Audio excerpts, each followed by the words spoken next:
Good evening, Bridgewater. This is another edition of BC Spark Radio. I'm your host, Tristan Supples. I'm Joe Carron. And we are excited to lead you through another broadcast today. First up, we've got BC Sports with Mark, and he'll be discussing the sports currently in progress. Take it away, Mark. Good evening, Bridgewater. Welcome to BC Sports Live on this March evening.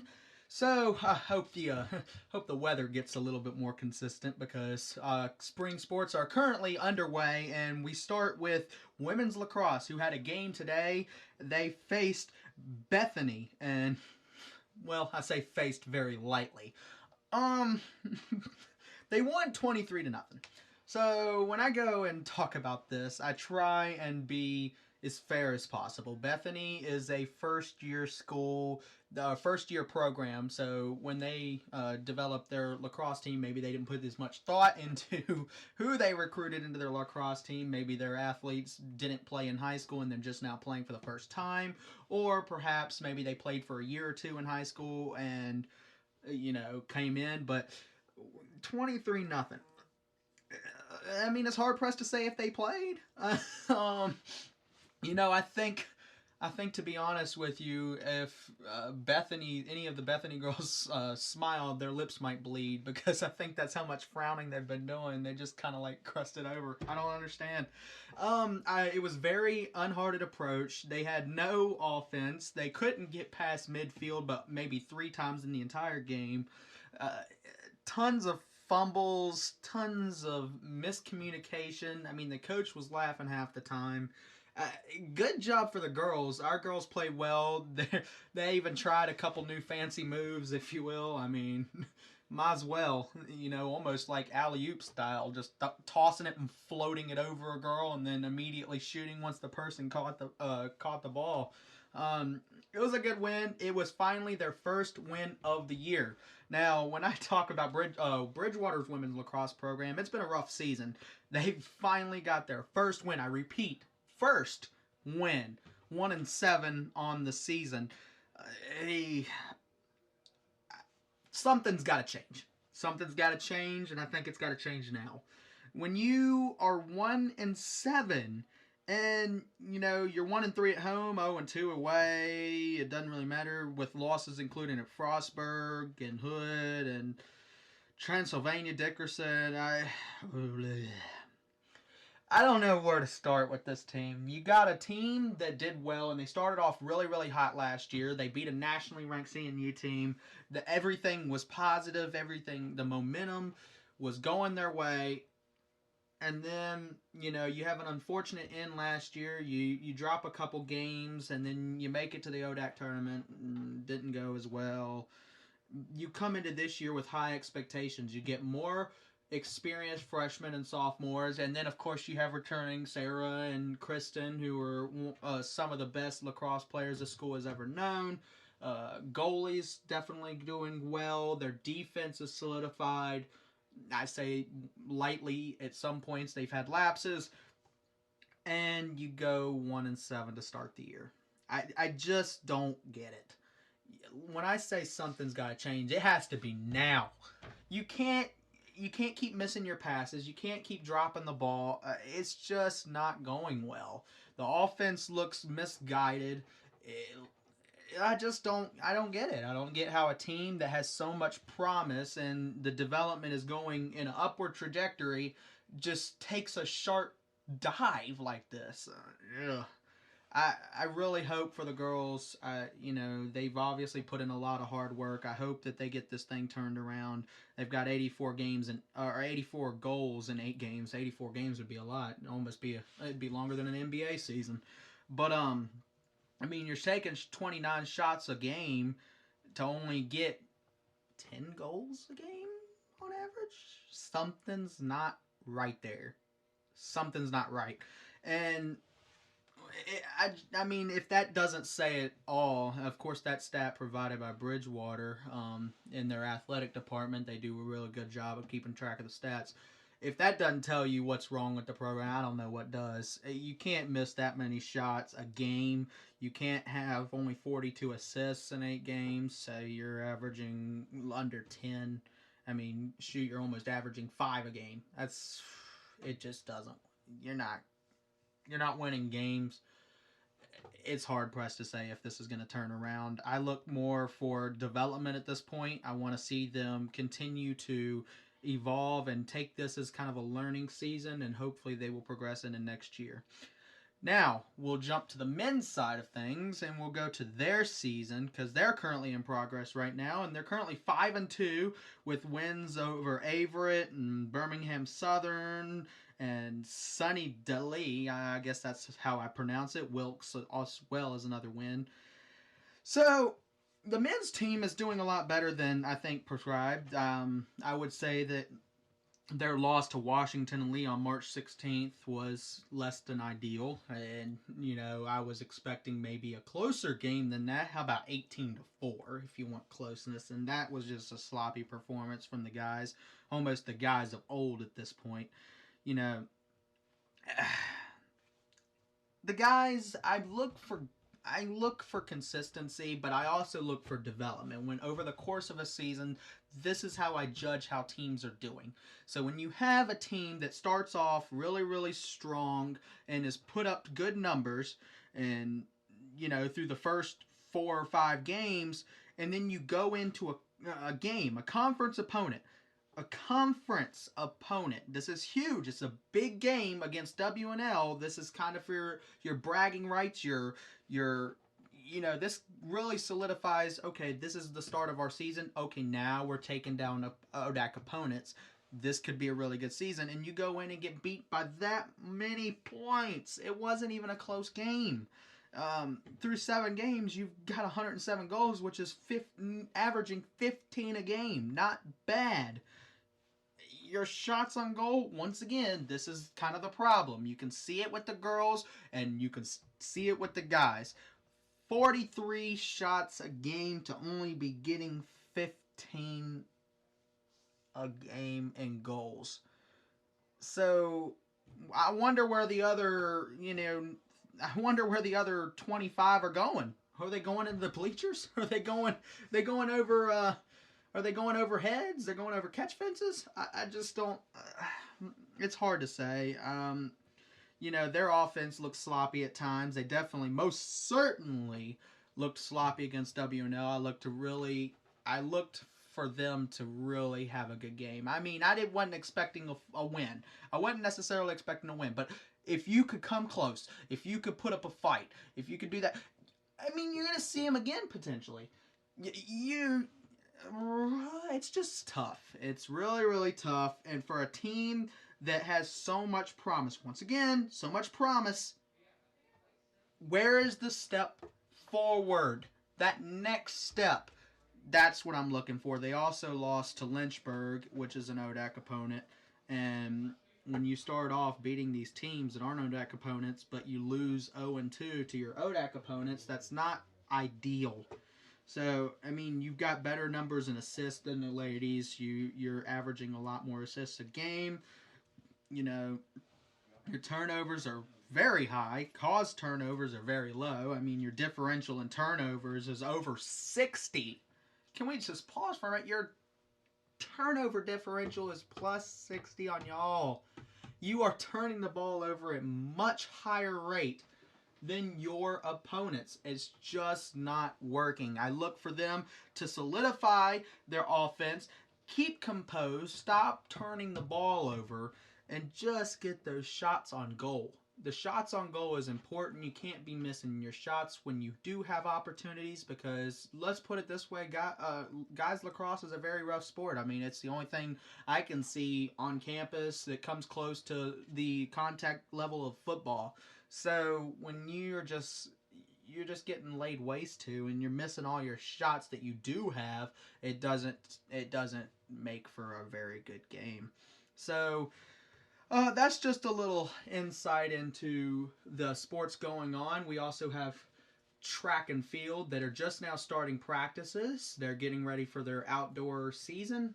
Their first outdoor meet comes up very, very soon, and I think they're really looking for revenge. They came so close in indoor, and after that, when a team is supposed to be beat by 70 points in a championship meet, and you come within 10 points of beating that said team, WNL, there's obviously, even when you're injured, you're battered, you don't have the same talent level, you don't have the same numbers, you still can do it. And I think they've got a chip on their shoulder.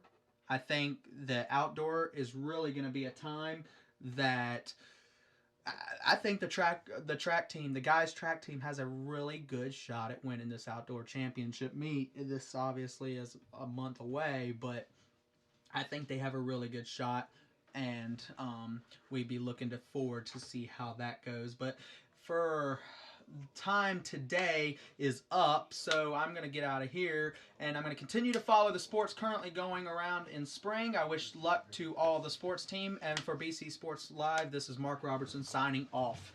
And thank you for that, Mark, talking about our sports. We have high hopes for all our teams in the remaining spring season. Next segment, we have our Politicast segment featuring Dr. Brophy, Jacob, Holden, and Ayinde. They will be discussing the Christchurch shooting and the media coverage of it. Take it away, guys. All right. Fantastic. Jump the gun. So here we are. So I'm Dr. Jessica Brophy, and I'm here tonight for Politicast. And with me I have... Jacob Neff, not a doctor. Holden Andrews. And my name is Ayinde Roberts. All right. And so we're going to be talking about the shooting in Christchurch, New Zealand, that took place last Friday. And just to give you a brief overview of what happened, is a 28-year-old Australian man entered multiple mosques and ended up shooting 50 people. Well, shot more than 50 people, but 50 people ended up dead inside these mosques. And he live streamed the event onto Facebook Live, and also posted a 74-page manifesto espousing some ethno-nationalist, white supremacist rhetoric and ideology. And so I thought we could talk a little bit about some of the repercussions and reverberations that we're seeing around this event. So, Jacob, do you want to jump in? Absolutely. I think one of the things, outside of being a disgusting display of the worst kind of hate that could belong to an individual, that this event really brought about was a very significant discussion about policy and what gun laws existed in New Zealand and Australia and neighboring countries prior to this event. And also now the conversation has shifted to what New Zealand ought to do next. So to begin with, New Zealanders, I believe is the correct term. Kiwis, yes. Even better. They are not constitutionally guaranteed a right to have weapons. That is unlike our American right to bear arms that is dictated and described in the Second Amendment. Now, the other component that's interesting is that gun laws in New Zealand are very specific to particular types of guns, sort of similar to our laws, but for example, all gun owners must have a license, but most individual weapons don't have to be registered. So New Zealand's really one of the few countries where this is the case, and that's rather unique, so I wanted to share it with you all. So you do have to get a license, though, to be able to carry a firearm or to purchase a firearm. Absolutely. And what's that licensure process like? I don't know too much about it. Okay. I do know that it would be a license that is a licensure process that's similar to ours, but one that obviously has its own sort of nuances given the history of gun ownership in New Zealand. Right. I think that there's a test that you have to take and a class, like a safety class that you have to take before you're allowed to get approved. But once you have the approval, there's really not a limit on how many guns you can own. Correct. Once you have the license. So, absolutely. And I think it's also important to mention that there's a distinction between weapons, semi-automatic, fully automatic. Those distinctions also exist, but one of the distinctions that isn't necessarily discussed as much in the United States that is discussed in New Zealand is the military-style semi-automatic weapon, so MSSA. Now, in order to own an MSSA, there are additional procedures and things like that. So to provide an American analogy, would be like owning a semi-automatic with a really high rate of fire, or something to that effect, where it is going beyond what would be considered commonplace for the average sportsman and things like that. So another interesting thing about the gun laws is that two events really, I would say, in the past 50 years have sort of impacted the way that New Zealand looks at gun laws. Before the shooting in Christchurch, in those mosques, there was an event in 1983. That event was, yes, in 1990. Correct myself.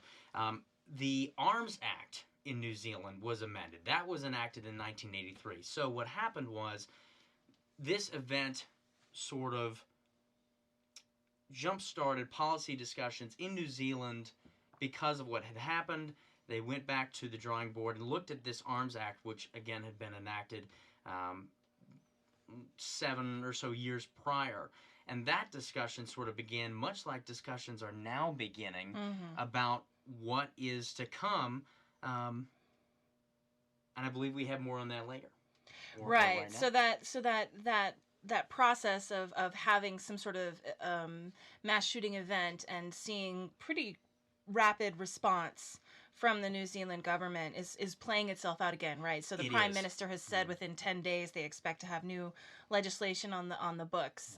So which is, it seems really foreign to us as Americans to have that kind of speedy of a response to something. But like you said, there is no constitutional, so it's not having to weigh in with that particular element. Correct. So one of the things that was particularly disturbing about this event was the fact that it was live streamed, that the shooter kind of went out of their way to do everything that he could to troll and gain notoriety around this particular event. So I don't know if you guys wanted to speak to that. Going off like the shooter trying to gain notoriety, I think part of that was with the 74-page manifesto that Brophy mentioned, where he dropped as many names as possible. He used, that language that really spoke to, Ethno-nationalism. Ethno-nationalist people, and I think that was very, not interesting, but it was just a way to the flames. Fan the flames. Yeah. Stoke the fire, fan the flames. There we go. And he specifically called out Candace Owens, and he said, her, I guess, ideology is as, I'm at a loss for words. Conservative? Yeah. Her conservative ideologies basically, kind of had an influence on him. I thought that was interesting. But also, since this video was live streamed, Facebook has removed over 1.5 million videos of footage from the shooting rampage that was taken by the perpetrator. And one way they did this was through audio technology, because once you cut up and splice a video, it's obviously not the exact same video. So they were using audio technology to find algorithms to find patterns within so they could ban it. Yeah, that makes sense. Wow. Yeah. I did have a question for you, Jacob. Please. Is it easier or harder to get those MSSA? Is it easier or harder to get those in New Zealand compared to America? I would argue, and again, I'm certainly no expert on New Zealand gun laws. I would argue that it is easier it is more difficult, I should say. It is easier in the United States because in the United States, from a legal aspect, we don't even necessarily make that military-style semi-automatic distinction, right? Within their laws, there seems to be this distinction that comes with a legal classification that beyond, if you'd like to purchase a weapon that falls into that category, there will need to be much further, you'll need to go through a harder and more stringent process on top of the license that we talked about, which New Zealanders, Kiwis, are able to apply for and be eligible for beginning at the age of 16. Gotcha. And actually 18 for military-style semi-automatic weapons. Okay. I also have another question. So, the footage of this event was filmed by the perpetrator. Do y'all think, the media coverage of it would have been different had it been taken from anyone else? Probably not. It's it's interesting, right? Like when you see like how quickly like you were just saying, like, removing, millions and millions and millions of of footage from like the dude. It's like you see it from his perspective, like, and he's throwing like he was throwing out names in his manifesto. He threw out names well before he did what he did. And I don't think that regardless of the angle that you shoot it, regardless of like however you get this video, like there's not something like that is never going to be like, it's never gonna like, no one's gonna want to see that. Right, and so that's what's so fascinating to me about the media response to this, is that there's been this real push to do everything to try to take the wind out from the impact that the shooter's manifesto and the video has had by taking it down, by the prime minister refusing to use his name. You have all of this kind of effort to undermine that. And in part, I think that's a reaction to how hard the shooter tried to really kind of plug into a particular culture and try to use that to catapult to greater fame. So as much as I would love to keep talking about this, our 10 minutes are up already, even though we just sat down, I swear. Typical. Happens every time. So thank you so much for having us, and talk to you soon, Bridgewater. Thank you. Good night. Thank you, Politicast. That was a very good insight into such a powerful event that has happened across the globe. Next up, we have Michael and Justin discussing the end of spring semester. End of April is around the corner. We'll be discussing exams, the upcoming week of registration, final projects, and much, much more. Take it away, Justin and Michael. All right, what's up, guys? I'm Justin. And I'm Michael. Hi, we're going to be talking about end of the school year things, just kind of that we go through every day, and just we're going to have a conversation about it. Yeah, I was looking at the academic calendar today, and we got a little bit over a month, it's ended in April. It's crazy. Oh my gosh, I was talking even to some professors, and they're like, wait, it's the end of March? I thought it was like the beginning of March. Like, Right. It's so crazy. Yeah. No, and so I think the first thing I wanted to say is congratulations to Lambda Pi Ada, for everybody that got inducted today. That's awesome. It's a great honor to do that. Yeah, definitely. And then the other thing is registration's coming up. I register tomorrow. Yeah, same. I also register tomorrow morning. Right, and so that's coming up for everybody, and I think just talking about that a little bit is, it can be a stressful time, but if you find a class you really want and it's overflowing, don't be afraid to get one of those over the limit slips. Or just honestly just email the professor. Because the worst thing they could say is no, but the best thing they could do is say yes. Right, exactly. And especially if it's a professor you've had before, automatically email them. And again, the worst thing they could do is say no. Right. So, but yeah, one of the things that's frustrated me in the past is when a class has so many people on the wait list, so they have 20 people on the wait list and they still don't open another section. That kind of just frustrates me as a student, but also you have to come from the perspective of, well, the professor might not be able to teach another class, or they can't find a classroom during that time, or whatever. So if you're trying to find classes, honestly, you need I think you need 45 300 level credits to graduate. So just take a 300 level class that interests you. Honestly, if you can't get major classes or gen eds, just take a class that really interests you, because you already need those 45 credits, and you're already spending money for the class, so you might as well just take something you enjoy. Right, exactly. Yeah, and don't be afraid to put more classes than needed at first when you're doing registration, just in case, so that's awesome, and that's some stuff about registration, and good luck, everybody. Yeah. And it's gonna be a stressful time, but it's gonna be worth it. It always works out in the end. It always does.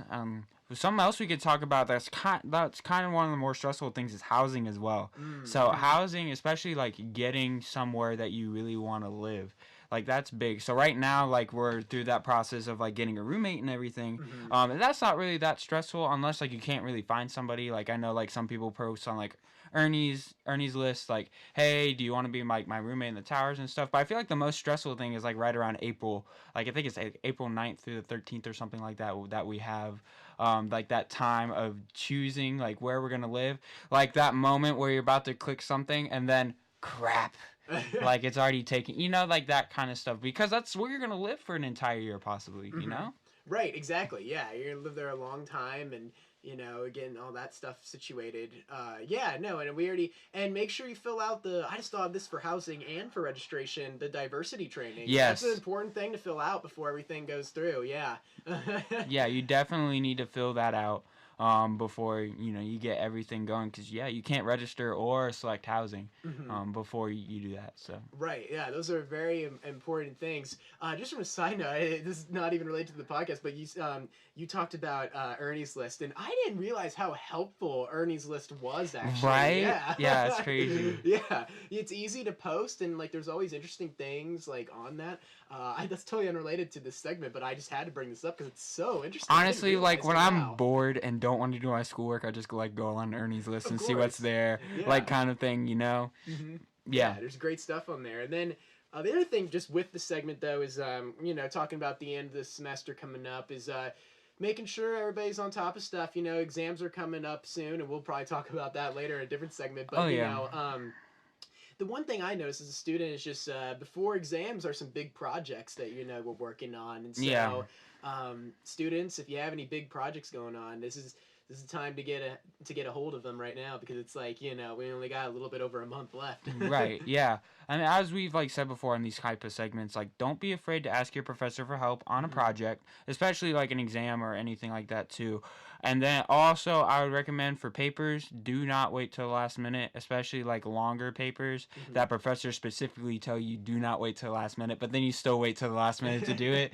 So don't do that. And just from my experience too, try to do it during the day. If you try doing it during the night, then you're just going to want to procrastinate more. I can just get up early in the morning and do it, and then you don't get up early and you don't. So just make a schedule, get it done during the day, so at night you can just chill and go to bed and have a great night's sleep, wake up in the morning, have a good morning and chill, and then just turn it in. Yes, I 100% agree. Yes, exactly.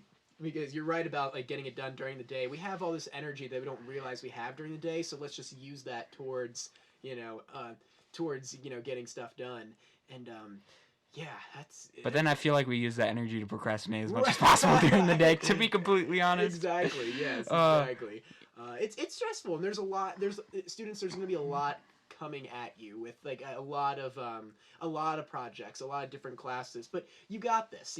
Just organize all your tasks. And write them down if you need.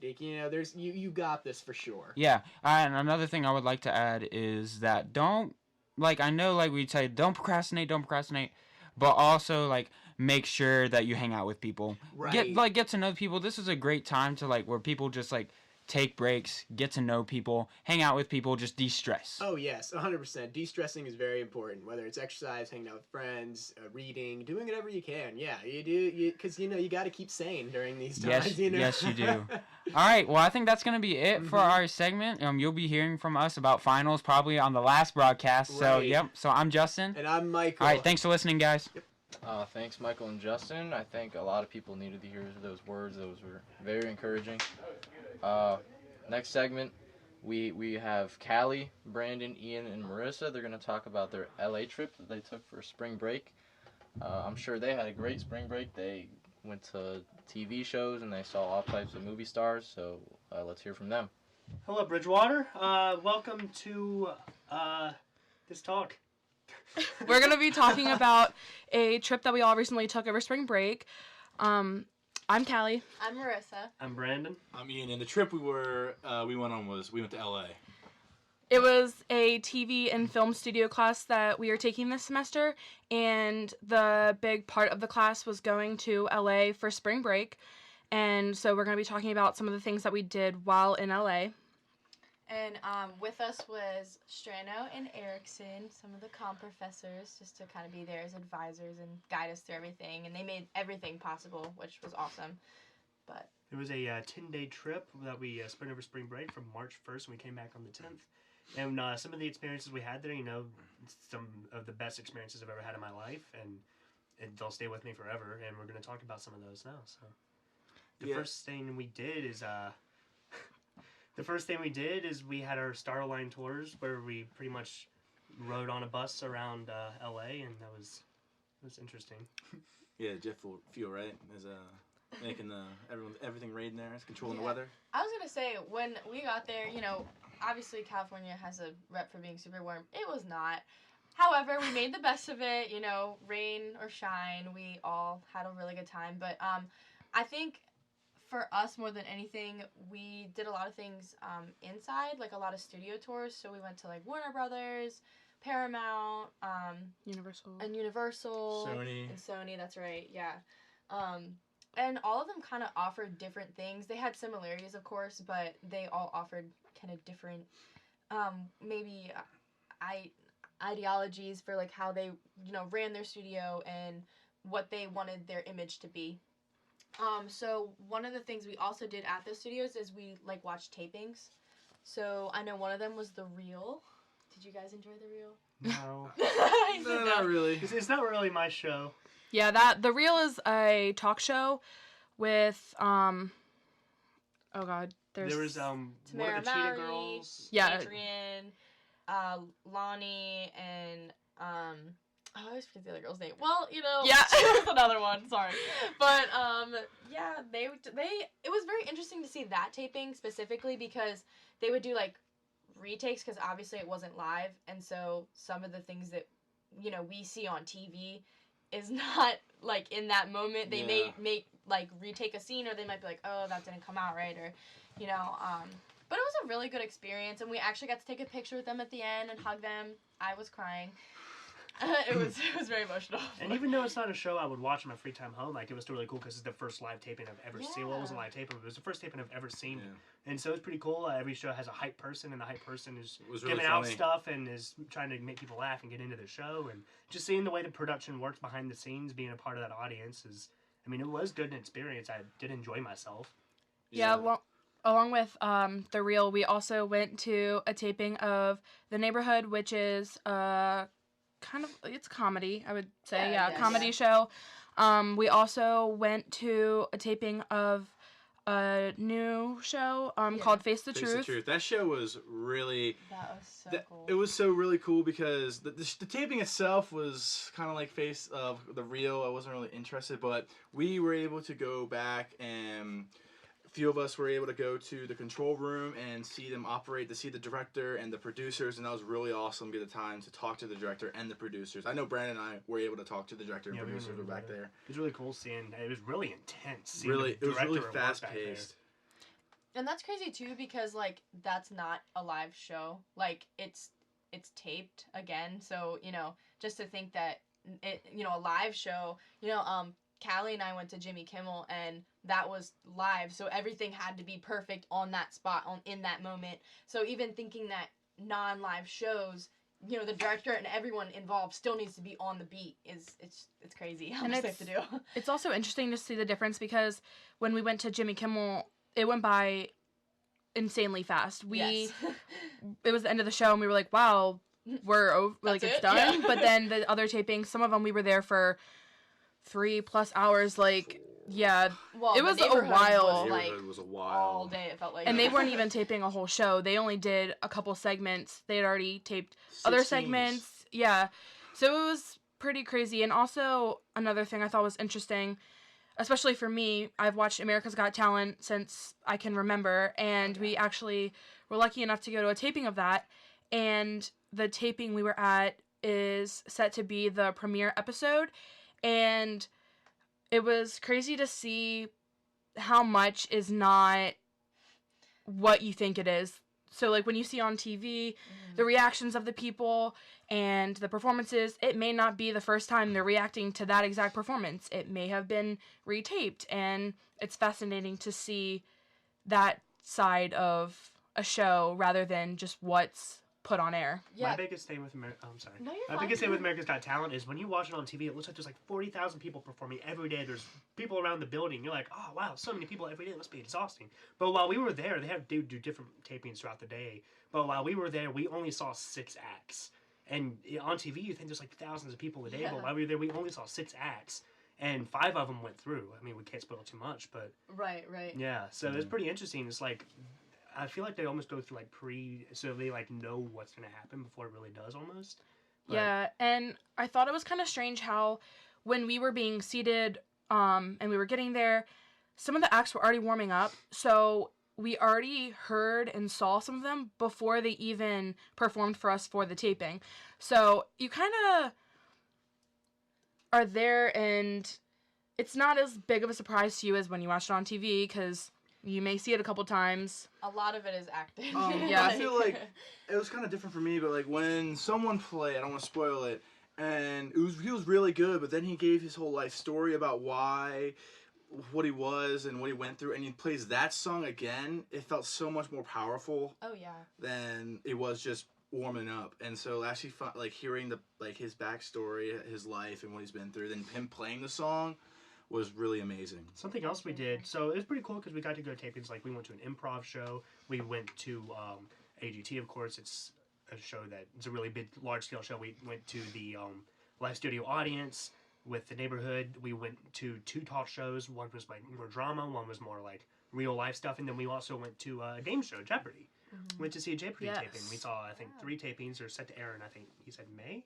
Yeah. Yeah, so we saw, I mean, we can't say too much about that, but it was pretty cool, and we were actually in the building at the time where Alex Trebek gave the news that he had cancer. And Yeah, it was kind of crazy because when we were, after the last taping, the suit he was wearing was the same suit that he, like, announced that he had cancer, and so it kind of was, like, crazy because it was right after we had left, and Right. so we sat there in the audience, talked to him and everything without even knowing what He was about to news announce he to was. everybody. Yeah, it was crazy. I think Jeopardy was the chillest thing we went to because it was really relaxed. We didn't have to do too much. It was really fast paced, and in between, like, they did like their commercial break, even though it's all live, they still gave them time like it was a commercial. And he came over to the audience, and Alex Trebek was really real at everyone. He was taking questions, and he was really laid back and relaxing, and that was probably the one I enjoyed the most, even though like America's Got Talent was my favorite show we went on. What was really awesome, not only we went to these game shows and studios, we actually had a writer and producer from NCIS come and talk to us, which was really amazing, awesome experience to see like how like she does an industry, and like we got to even ask questions to her as well, which was really awesome. You have anything to say about that, Brandon? I'm excited to. We got her email, and I'm excited to. We got her email I and need the to ask her director's some email questions. from Face the Truth. It's really good Yes. for Yeah. talking to people and trying to get farther in whatever career field Yeah, they want to in go the into. future, connections are so big, and so the fact that they were so open to, showing us things and answering our questions, it made the experience like that much better. Yeah. Another part of the trip that I really enjoyed was getting to go to the different studios. The first one we went to was Universal, which we took a tour, like a studio tour, so we got to see some of the sound stages and the backlots that they use, and they had like simulations. Then we also got to spend the day at the like theme park that they have, which was the first full day that we really had. And then we went to other studios, and my favorite was it Warner Brothers? That was Pretty Little Liars. That was my favorite. Yeah, that's Warner Brothers. Yeah. So Warner Brothers, I think, has probably the most productions of TV shows and movies The Batcave there too. that I watch. And for our tour group, they had sets of Pretty Little Liars, and that was probably my favorite because now I'm actually rewatching it, and it was cool to see the exact thing in real life, like the church and the school, and then to see it on TV was really fascinating. Do any of you guys remember what she called those things that weren't really buildings? They just on the outside. Oh, I know what you mean. The technical term for it? Yes. No. I don't know. Well, to They weren't describe practical. it was right. It was from the outside. It looked like it was a whole building, but it was really just used as a front for display purposes and making it look like a whole building. And like, for example, like in Pretty Little Liars, Spencer didn't actually. Her house isn't like the back that you see isn't They're two actually different her houses. house. Yeah, it's Yeah. two They're different houses. They're two different houses for two different characters. Right, and completely different locations at that. And it was crazy to see that, and how a lot of the sets, like for the one with Jane Fonda, that TV show that we went on the set of. The Goldbergs? Yeah. Or... Oh, the Netflix Grace, show. Grace and Frankie. Yes, Grace and Frankie. We also went on the set of that. The soundstage. Yeah, the soundstage for it. And it's really cool because they don't actually have ceilings. So every time that you see a ceiling or running water, you know, obviously there's not plumbing in these places. So they're doing some sort of, they have special people that come out, like special effects people, and they, you know, they pump water in for that scene, or they add a white tarp over the top to make it look like a ceiling. It's really, really fascinating. And even the beach in the background as well. And another thing that I thought was really crazy was, I think it was Sony, that had the parking lot that they filmed. Yeah. So a lot of the time in movies, when you see a scene take place in the ocean or like a large body of water, it is most likely not a real body of water, which I just never thought about. A lot of them are parking lots. Yeah, at Sony, they have a parking lot that when they need it, they will, you know, take all the cars out, and then I think they said it takes 24 hours to fill. Yeah. And they use that, and I think it was used in, was it Castaway, or... A lot of major movies have been filmed. Castaway, Ten Commandments. Yeah, Ten Commandments. That's what I was going to say. And it was just crazy to see that there's so much illusion that they use, and, you know, it's kind of like when you're a little kid and you find out Santa's not real. Like, it's something that you don't realize and you don't know, but then... Like, it's right in front of your face, but you just don't realize it. Yeah, because there's such an illusion. But I think that the whole trip was amazing. I wish we were still there. That was just what we had scheduled, too. We had a lot of free time where we just did whatever we wanted to, and just seeing the area of LA, it really is a whole different world down there. It's like the grass. You wouldn't think about the grass. It's so much greener there. It's like just small things. Well, even being that close to the beaches and the cuisine there's just so many different types of food. And, you know, 2 seconds away, you know, you see a Starbucks, 3 Starbucks, like less than a mile apart. Like, it's crazy. My all-time favorite part of the trip is when we went to the Griffith Observatory.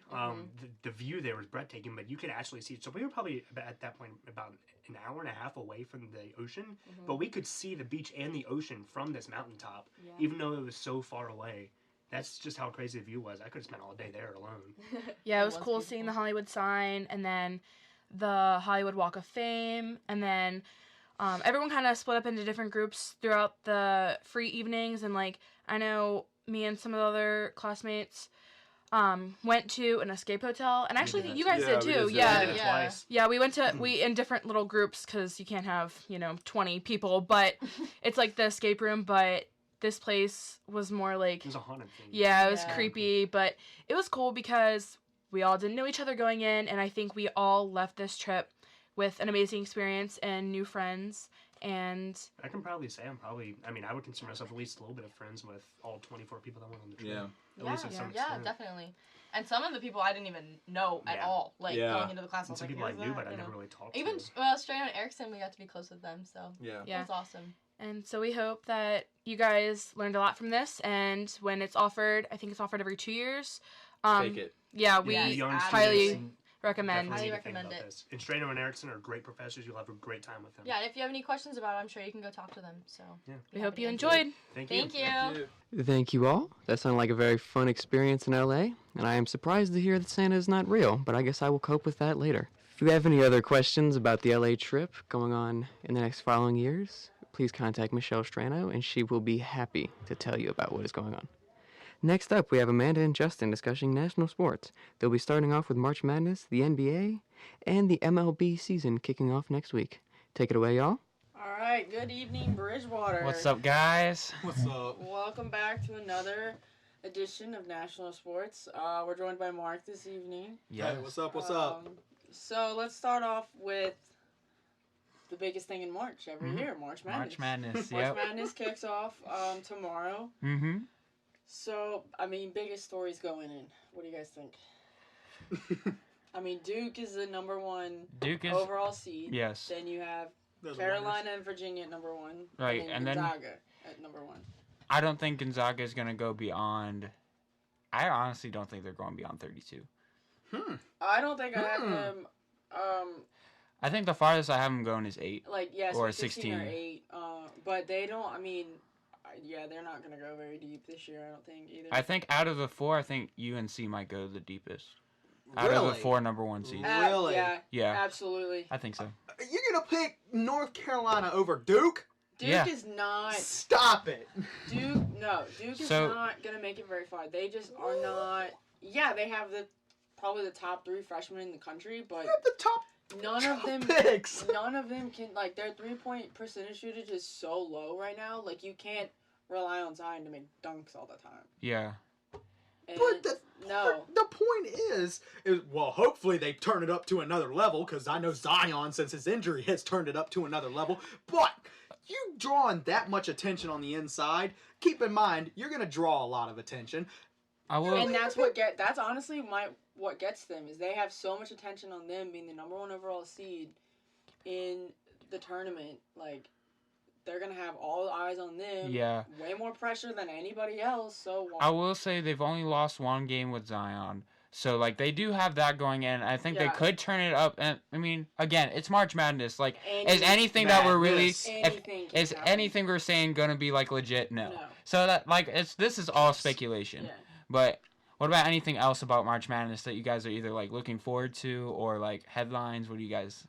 I mean, y'all kind of brought it up earlier when we were just discussing about it. Virginia Tech, I feel like they're kind of an underdog this year. I mean, they did beat Duke this year. Yeah. I think they have a well-rounded team. I mean, they're not. I don't think they're going to the Final Four. Let's be honest. But they have a better team they did last year. I have yes, them very going much. pretty deep. I think I may have them going all the way to 8. Okay, I can see that. I see the Sweet 16. I don't think. I don't think I they're could gonna push possibly. into the 8th round. I also have. I think Florida State can go fairly deep.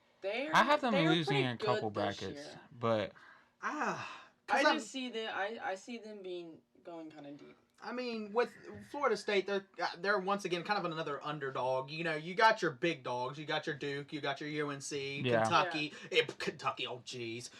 Maybe I shouldn't even have said big dog. It's Kentucky. That's a big overstatement. However, Virginia, come on, man. Virginia's gonna at least make Sweet 16. They're just trying to redeem themselves from last year. That's I think that's the only I think for them like a victory will be making the Elite 8, not even Final Four or anything else. How was their redemption from last year good when it came to the ACC tournament? So that's about my reaction. They lost to Florida State. They lost to Florida State, and they're a pretty decent Florida State's team. a really good team. That's why I have. Yeah, them because going they deep. beat UVA, who's also a pretty good team. I mean, Florida State, they deserve to be in the ACC championship and everything. So, but like I said, I mean, anything can happen in March Madness. Like nothing we say means anything right now, basically. All right, what do you guys think the lowest lowest team that could possibly go? Like just from up top of your head. To Final Four. Final Four. I'm trying to think. So kind of another Loyola Chicago kind of year. So I that think big hero I see story. number 7 seed Cincinnati. Final Yeah. Four. I can see Cincinnati as a Final Four. I could see like a 7 or an 8. But I don't see like a I don't see 10. an 11 or higher going. I can definitely see an Elite 8, like 11, go, but not like last year with Loyola Chicago. No, that was That's like a once I'm sorry, every like Sister 4 Jean. years. I'm sorry. I'm sorry. They didn't even. I miss you. However, my pick. I mean, it's kind of out there, but Villanova. They have experience. They have experience in this. They're going deep. You always got to look out for them. They're a 6th seed this year. Yeah. They're not too well rounded, but They're defending champ. They know what it takes. I to get have the them job winning right. in one of my brackets just because they are defending champs and they have something like to defend. I think. I don't have. But any, in most of my brackets, I'll have them going Sweet 16 at least. And then I've got to mention one more team. Let's not forget Murr. Oh, Murray State, yes. I think if there's gonna be kind of like a Cinderella type team, I could definitely think it's gonna be Murray State. Because they're a 12th seed. I have them beating Marquette in the first. Oh yeah, I think everybody has them beating Marquette. I wouldn't be surprised. I mean, I would not be surprised. They've got a excellent player on that team. Yeah, I mean that's gonna be a really good game because they have two of the top, they have the 2 top point guards. and yep. So. But once again, I just gotta throw it out there. It's too much like a powerhouse. I see Duke winning it all. We'll see. Anything can happen. Yeah. All right. So moving on. So last time we were on here, we were still talking about MLB trades and in the middle thing. And at that point, Bryce Harper was still a free agent. But then literally like that night or the next day. Yeah. Bryce Harper signed a $330 million 13-year contract with the Philadelphia Phillies. It also says there's no he can't leave. So like they can't trade him. He can't opt out of his contract. He's there for the next 13 years. Which I think 3 of those years he's going to be dead cap space. I think he's being way overpaid. I don't think he deserves that amount of money. I just don't know if he's gonna, with his injury history, why would you give him a 13-year contract? Because I think he'll have some good years. He's gonna have some good years, but I think those last like 3 to 5 years, I don't know how productive he's really gonna be. In 13 years, he's gonna be 39 years old. Yeah. Like he's gonna be so far past his prime in baseball. Like they're not. He's just gonna be like you said, empty cap space. But it's just. I mean, can we not admit the fact that last year he had one of the worst seasons of his career? He's not. I mean, he was really good in the beginning of his career, but like the last couple seasons, he's kind of like going down a little bit. He's kind of like the fan vote to just get into the All-Star every year. I mean, so he's going to be an All-Star. He's going to be that person that everybody looks out for. But I mean, he's doing a lot of good for the organization, the Phillies. Anyway, I mean, ticket sales have skyrocketed through the roof. Everybody has jumped on the Harper train for the Phillies. I mean, he's done a lot of good for the organization. Do you think the Phillies could be a legit contender next couple years? I think maybe honestly, not this year. Not this year, but maybe the next year or the year after. But I definitely because they made a couple good acquisitions last couple years. They could definitely be playoff contenders. And this year, I mean, Bryce Harper wasn't the only guy they picked up too. I mean, they made some really good splashes this offseason. Yeah. I think maybe like if they needed to work on anything, maybe work on their pitching a little bit, get some stronger pitchers in there.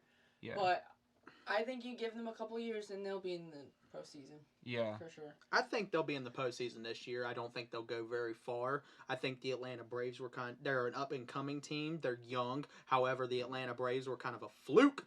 I think that, they just are not too well-rounded. They're inconsistent. They were inconsistent all last year. Yeah. It's kind of like the Dodger. Once again, Clayton Kershaw, I mean, he's going to be injured for a while now. It's always seems to be this. You never know. Yeah. So the other big deal in baseball is the extension contract of Mike Trout, who plays for the Angels. And this, they basically tore up his current contract and just gave him a whole new one that's 12 years, $430 million, which I fully believe this man deserves. This is the best baseball player in the league. He's been carrying that team. If you wanna compare him to any player ever, I mean, he is the LeBron James of baseball. He is great. He's one of the best players in the league right now. And he's a generational type talent. Now, $430 million. 100% guaranteed money. Yeah. I don't know. He deserves it more than Bryce Harper. Like from a fan perspective, I kind of don't see Trout as the best player in baseball only because he's on a team that doesn't make the playoffs consistently. Right. So that doesn't knock off that he is one of the best players in baseball, but they just now have to surround him with people to get there. That's like maybe his one downfall that he honestly has no control over. Right. And I saw some things that say, well, he just threw away his chances to get a World Series ring. Like, I don't think that's true, but I've seen that. But you're committing 12 years? He's committing to the rest him. of his career. Yeah. So now, if you're the Angels, you got to start building around him because he committed to stay. Yeah, and he probably. I feel like within those contract meetings, I feel like he probably expressed that. He's like, look, we need to at least start getting into the playoffs regularly. Yeah. Is it like Harper's contract where he's like there for the rest of his career? I don't know. I didn't look into the details of the contract, but it wouldn't surprise me. Yeah. So. I mean, the Angels have tried this. They've tried this a couple different times. When you got Trout, they've always had Trout, but they put out in Justin Upton. How did that work? How they brought in all these other talents. They just missed the playoffs every single year. Baseball is probably the most predominant team sport there is. You can have your star, but it's not going to carry a team. Yeah. Well, that's all we have tonight. We'll get to the NBA next time. Not a whole lot going on there, but playoffs are coming up, so we will be talking about that for sure. LeBron's out. So, thanks for listening tonight, guys. Yeah, thanks, guys. All right. Yeah, thanks for that, guys. Really excited for March Madness. It's right around the corner. Starts around tomorrow, midday. Get your brackets ready. Get your bets ready, but keep that on down low. Next up, we got Brandon and Justin to talk about NFL and free agency moves that are going on. Go ahead, take it away, guys. Hello, Bridgewater. What's Welcome up? Again. Yes, talk about the NFL, and As oh always. boy, has there been a lot going on in the Here NFL. we are. All right, so here we go. We're just gonna start off. I think the biggest trade that maybe not a whole lot of people saw coming: Odell Beckham to the Cleveland Browns, and yeah, let's just talk about it. Was this all right? Let's just talk about it from the Browns' perspective. Was this a good trade for the Browns? I think this was a good trade for both teams.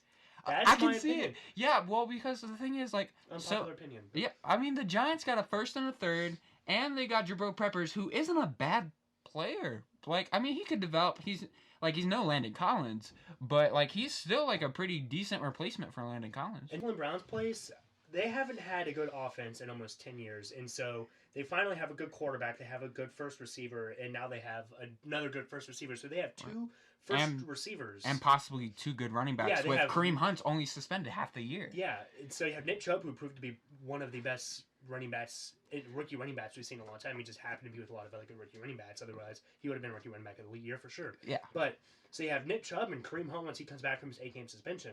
Right. And they're going to light it up. You have Baker Mayfield. If he puts up the same production he did last year, he's going to be a 4,000-plus yard quarterback. And then you have Jarvis Landry, Antonio Callaway, and you also have Njoku, and a pretty decent offensive line. Yeah. So this offense is looking really scary. Right. And then you talk about the defensive side of the ball for Cleveland, though. They had a couple additions as well. They got Sheldon Richardson. They also got Olivier Vernon, and I think they had another addition, but I don't remember what it was. But like they got a lot of pretty. And they still decent... have Myles Garrett. He's still playing balls out. Right. Out. Right. I think just their secondary is going to be like the one thing they have to shore up. And we talked about it earlier. You know, the Browns hired inside for head coach, and so nothing's really changing much for that team. So they're going to be rolling on the high streak that they were on at the end of last season. So do you think like lockdown AFC North champs most likely next year? I think that the winner of that division, either the Browns or the Ravens. I'm sorry, you're a Steelers fan, but yeah, you guys are maybe going 6-10. Yeah. Okay. I think the winner of that division goes 11-5, and yes, I do think it'll be Cleveland. Okay. I think that I could very well see both teams making the playoffs in that division, but I think Cleveland will get it. I also think Cleveland's going to be one and done in the playoffs this year. Next year, the Cleveland will win their division this year, 11-5. They will be one and done in the playoffs just because they are a very experienced. Plus, they have playoff experience. Plus, they are still Cleveland. They will find a way to mess it up. They still don't have a good kicker. That's proven to be a problem in the past. Yeah.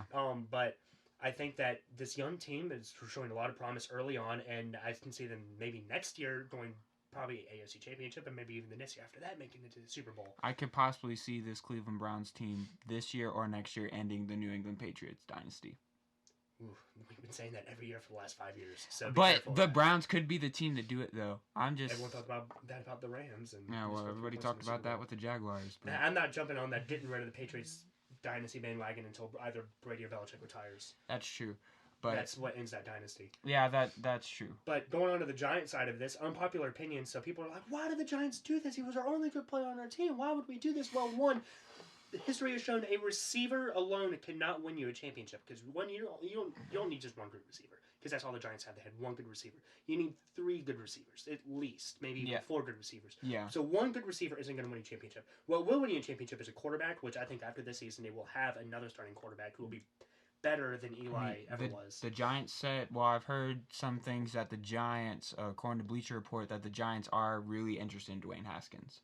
Like, they've been really looking at his tape. And I like that because in my humble opinion, because it's not a great quarterback draft, I think Dwayne Haskins will be the only successful quarterback from this draft. You don't think Kyler Murray? No, I think Kyler Murray will be a complete bust, and I think that whoever gets them is stupid. Okay. Well, people said that about Baker Mayfield. So, including me, to be completely honest. So, like, you never know. I think I do like Kyler's love for the sport because he chose less money on a sport he loves more. I appreciate that with Kyler. And not, like, fully guaranteed money. Overhyped quarterbacks, Baker being the exception, it's just, they always underproduce because they have such high expectations. But you have a quarterback like Dwayne Haskins, who was great in college, got all his attention, but now he's not getting hardly any coverage, and I think he's going to slip under that radar, go to a team like the Giants, and very easily succeed. But it will take a while. The Giants are in a rebuilding process. Oh, yeah, they are. And trading Odell's the best way to it. They got a decent defensive player in Jabril Peppers, so he's going to provide a good defensive foundation, which is the thing you need with any team. It doesn't matter who you have at receiver if you don't have a defense. And so they got a defensive player. They got 2 great draft picks out of it. And I think that they can make the most of it, fix the problems that they have on both sides of the ball. Yeah. They have a long way to go, but I think this is actually a good step forward. Odell Beckham Jr. was... He was a distraction more than he was a necessity, to be completely honest. So I mean, they got rid of their 4 of their best players. They got rid of Eli Apple, Odell Beckham, Olivier Vernon, and Damon Harrison. So all within the last 8 months. So that tells you they're in a rebuilding mode. And it doesn't. I mean, a lot of people are like, well, why are you getting rid of everybody but Manning? That literally makes no sense because he's not an asset anymore. He's definitely a liability. But I think the Giants give him anything for Manning. Yeah, just waste. Yeah, as well just keep him for a year. Put somebody behind him. Draft a good rookie. Put someone behind him because Eli Manning, he might not be great, but he's smart. He is still a Manning. Okay, he can coach the younger quarterback to becoming better. That's the best thing the Giants could do. If you're the Giants, what's a better option, Dwayne Haskins or trading for Josh Rosen? Dwayne Haskins. Okay. I honestly think Haskins. I could be wrong. I sometimes down on these things, but in my humble opinion, I think Dwayne Haskins will be the best quarterback in this draft, and I think giving him some time to learn from Eli Manning, will definitely go a long way to success. Yeah. All right. Well, let's talk about another big trade. Let's talk about the Antonio Brown to Oakland trade. Yeah, the Raiders are the next team we want to talk about. Yeah. So I mean, okay. So I'm a Steelers fan, and I think it was good for us just to get rid of Antonio Brown. I think that the Steelers just showed that what they got for him, you could tell that they just wanted to get rid of him. They didn't care anymore about what they got. Because, I mean, they were rumored to trade him to the Bills. And then Antonio Brown, his agent said that if he got traded to the Bills, then he would sit out the season. So what our GM, Kevin Colbert, said about Brown not being in any of the negotiations, well, that was complete crap. So... There was that, and then, I mean, you could tell, he wanted to go to Oakland. He wanted to play with Derek Carr. So with that, I think the Steelers just wanted to get rid of him. We still got 3rd and 5th. I think that's fine, and, we could possibly trade up with those picks. I don't think we should, but, yeah, I think Steelers are either close or they are in a rebuilding process. I think that the Steelers are preparing for the rebuilding process. Yeah. I think they know what's coming. I think that they know over honestly, over the next decade, they're not going to be very relevant anymore because Big Ben's about to retire and they don't really have anyone except for maybe Juju on that team. You still have TJ Watt over there, but they don't have too many huge all-star players anymore. And, that I think they're not going to be the worst team in the league, I don't think, ever, but I don't think they're going to be a contending team for about another 10 years. And I think they realize that because they lost Le'Veon Bell and Antonio Brown, which were their 2 best players on either side of the ball. Yeah. But I think that him going to a team like the Raiders and seeing the Raiders actually doing something, I think, good for their team is good. The fact that they got Antonio Brown for a 3rd and a 5th, that's... John Gruden's I don't know. I'll give him props. Yeah, honestly. You got the best receiver in the NFL for pretty much the same price as Martavis Bryant, as they got from Martavis Bryant, plus a 5th round pick. Yeah. So. Yeah, they did. Pretty good. So we have just a little bit more time. So what free agent acquisition? I want to stick on the Raiders real quick. Okay. I just think this. Vontaze Burfict. Vontaze Burfict, who is on the same team with Antonio Brown. I think Vontaze Burfict. He is my most disliked player in the NFL. I think he's the dirtiest player in the NFL. That's why I hated the Bengals. Now he's why I'm losing respect for the Raiders. And this is something I think John Gruden should have put his foot down on, not pursued it. I think Antonio Brown and Vontaze Burfict on the same team. Which, if you don't know, Vontaze Burfict is the person who almost ruined Antonio Brown's career with just a blatant, horrible helmet-to-helmet hit, which put Antonio Brown through CTE. Yeah. And which really started his decline over the last season. And putting these 2 guys on the same team, I think there'll be a lot of behind-the-scenes issues. Yeah. So that's really all I have to say about that. We got to move on a little bit more. Yeah. We've got more teams to talk about. Yeah. I think we're out of time, actually. So, unfortunately, we only got to talk about 2 big trades, 2 couple acquisitions. But we do have our podcast. We're doing that tomorrow. So It should be posted within probably a week or so. Yeah, so in a week. Definitely So look out for those. Yeah, please look out for that because we're going to talk a lot about free agency and a little bit more into detail about some of these trades. It's Beyond the Blitz. It's me, Justin, and our buddy Ayinde. He was on the last time with us. It's a great podcast, and I encourage everyone to listen. If you liked this broadcast, you'll like that. Yeah. All right. Thanks, guys. Thank you. Thank you, Brandon and Justin, for some insight into NFL trades. There were some very strong opinions expressed, and I hope we can all view them openly. Next up, we have Mel and Amanda discussing the college cheating scandal that was recently broke in the news last week. Take it away, y'all. All right, so hey everybody, good evening. So, like they said, we're gonna talk about the college admissions cheating scandal that broke last week. So Mel, what did you where did you hear about this? I heard about this actually on the Channel 5 News. Yeah. The first one I heard about was Lori Loughlin. Right. And just about how much she kind of spent on her daughter's education. Right. And it was a whole scam, and that, her daughter didn't even get to finish out, her college career. Yeah. Because, her mom decided she was going to cheat her way through school. So I thought that was Yeah. kind of crazy.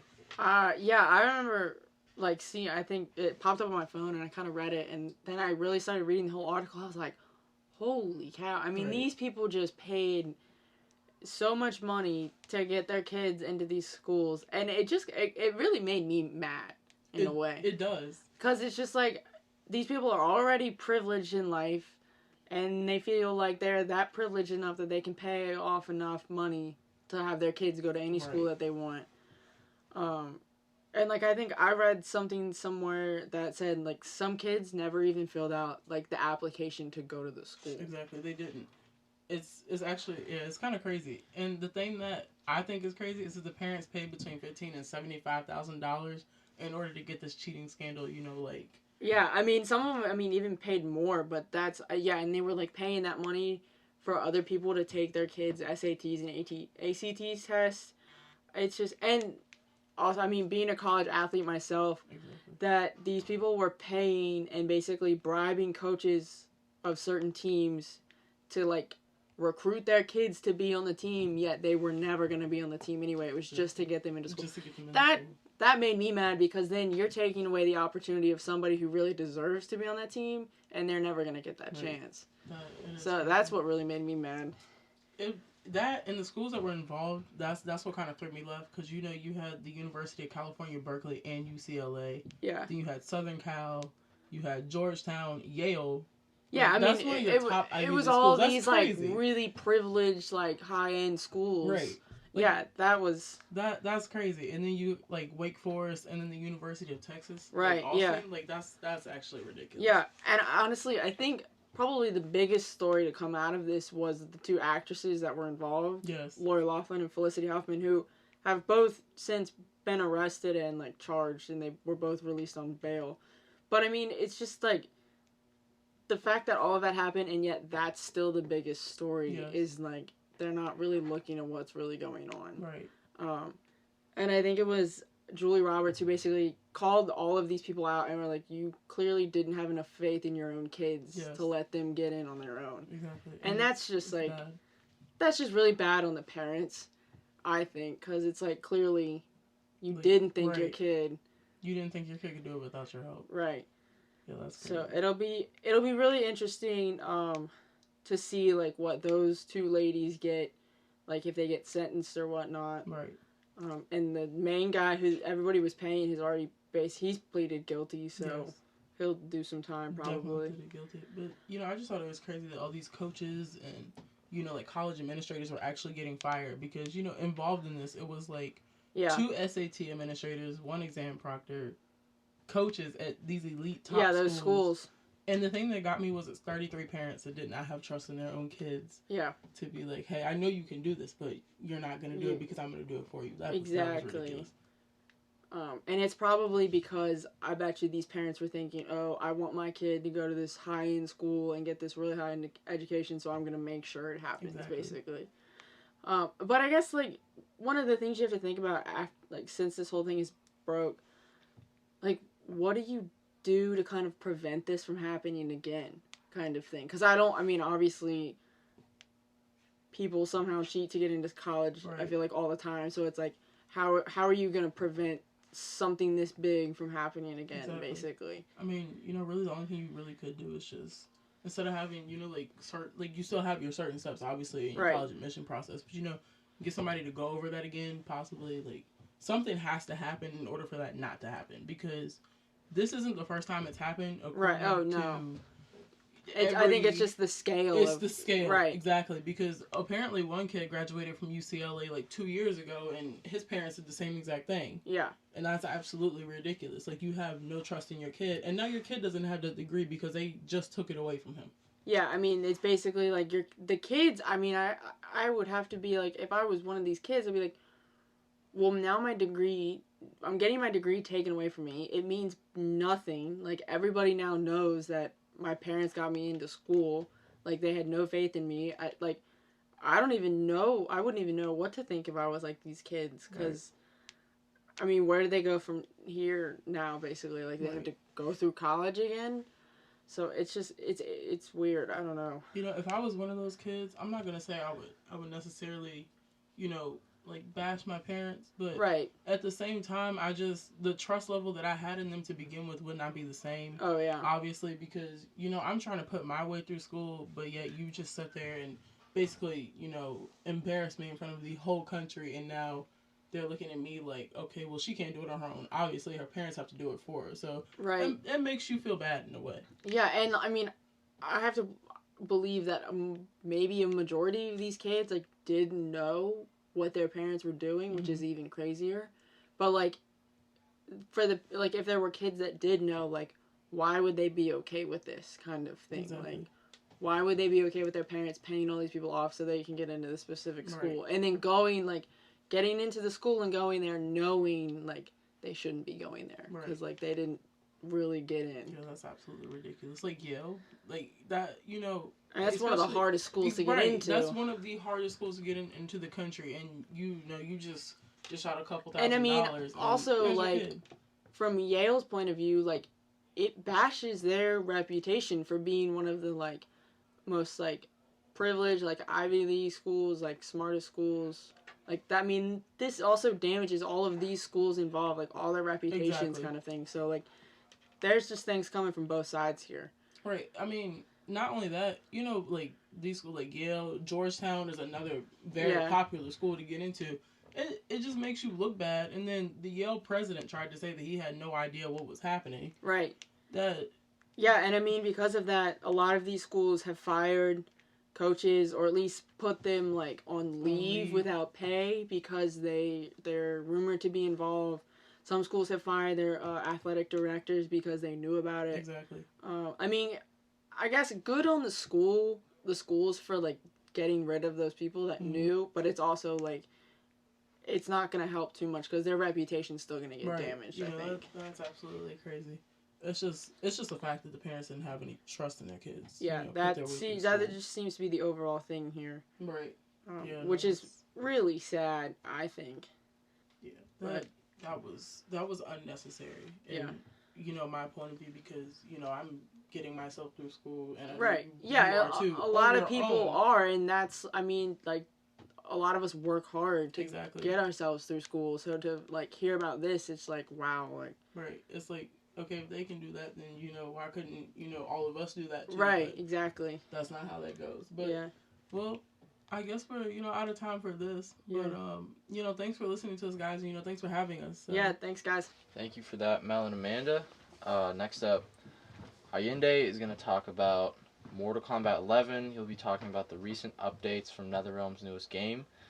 He's also going to preview the beta and what we can expect from the new game. Take it away, Ayinde. Hello, Bridgewater. It's me again. My name's Ayinde, if you don't know. And instead of talking about something a little bit sad, we're going to talk about something really cool. Video games. More specifically, we're going to talk about the newest fighting game that's coming down the pipeline, which is a game I'm very excited for, Mortal Kombat 11. The game comes out April 23rd, and there's been a lot of updates, so I'm going to try to get through as much as I can in the time that I have. First being that just a couple hours ago, they revealed 2 new characters in Kodokan and Giauque Briggs. Both of these characters were in the previous installment, Mortal Kombat 11.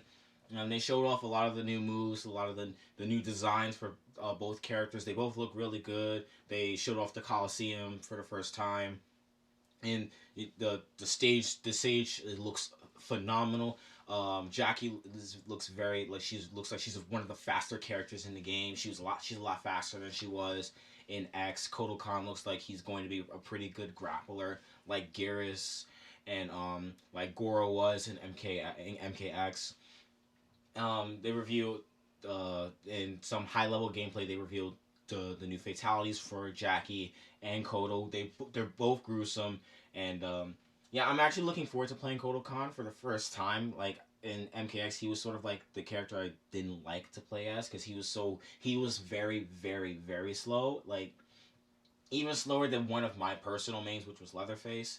But now he looks like he's a lot faster. A lot of his normal attacks are really quick. I think he has one of his hits is probably the fast. It beats most characters' uppercuts, which is insane for a big character like him.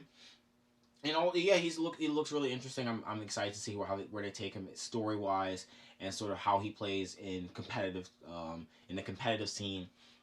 Moving on from that, just this past week. They had the Mortal Kombat 11 had the stress test. So what the stress test is that before the game's beta is released, they send a code for the game to a select few people to sort of test out the net code for online multiplayer and stuff, and so like the towers and stuff like that for Mortal Kombat. And so just this past week they conducted their stress test, and we talk about some of the good and the bad that's been coming out. First of all, the response has been overwhelmingly positive. Players have been saying the game even though there's no dashing. The dash meter is gone. Like you don't have the stamina meter is gone. Like it still feels it's one of the most faster paced fighting games, Mortal Kombat games since the last installment. Because most MK games were pretty slow. This one feels really fast, even though there's not a lot of dashing. It's fluid. It doesn't feel like it's clunky. A lot of combos. Combos are easy. There's not a lot of combo strings, but like you can't. It's not like you can't do them. Again, graphically, everyone's saying the graphics are amazing. Only three characters were playable for the stress test, which were Scorpion, Baraka, and Scarlet. But they said those characters were a lot of fun to play. Customization was very easy and very fluid. It didn't feel like you were having to jump through 27 hurdles to try and get to the thing that you wanted to get your character the way that you wanted. And the netcode was apparently it was the most seamless in Mortal Kombat history. Like there was I heard very few complaints about lag from the stress test, which bodes well for the beta, which happens next weekend. It starts for the United States. It starts for us in North America on the 27th. I know I pre-ordered the game. If you want to play the beta for the game, all you have to do is just go pre-order the game. Whichever version you get, you are guaranteed access to the beta, and you are guaranteed Shao Kahn. Once he's released, the premium edition comes with that. It comes with the full game. It comes with your beta access, Shao Kahn, and it comes with all of the season pass, which will include, I believe, 6 DLC characters, maybe 8 if they're going by the logic of last game, which had 4 Mortal Kombat characters and then 4 guest characters. Last game it was Leatherface for the guest characters for Leatherface, the Alien, the Xenomorph from Alien Predator, and Jason Voorhees. Speaking of DLC characters, NetherRealm has announced on Friday that they will be revealing the first guest DLC character for Mortal Kombat 11. There's been a lot of speculation as to who that could be, and I'm going to go ahead and put my hat in the ring, and I'm going to say it's Spawn.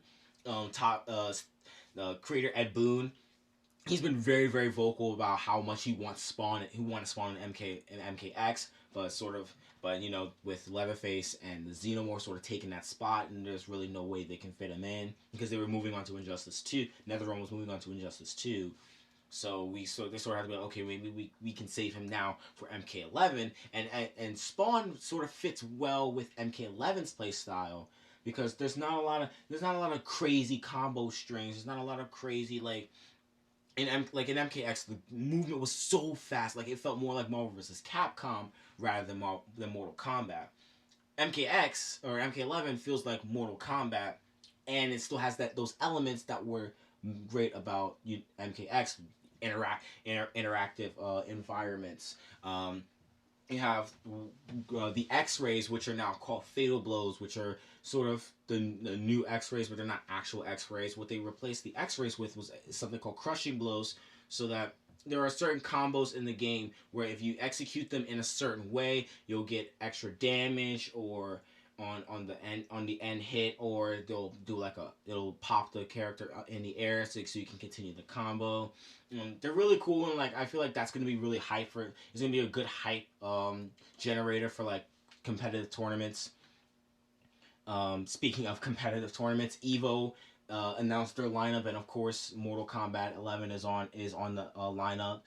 It's interesting because the game won't come out until April, and Evo is in August, so that leaves a lot of players about 3 months to practice the game, or 3 to 4 months to practice the game, and I'm not sure if the competition is going to be as completely tight as something like Fighters or in Smash, which has been out for which will be out for about half a year to a year.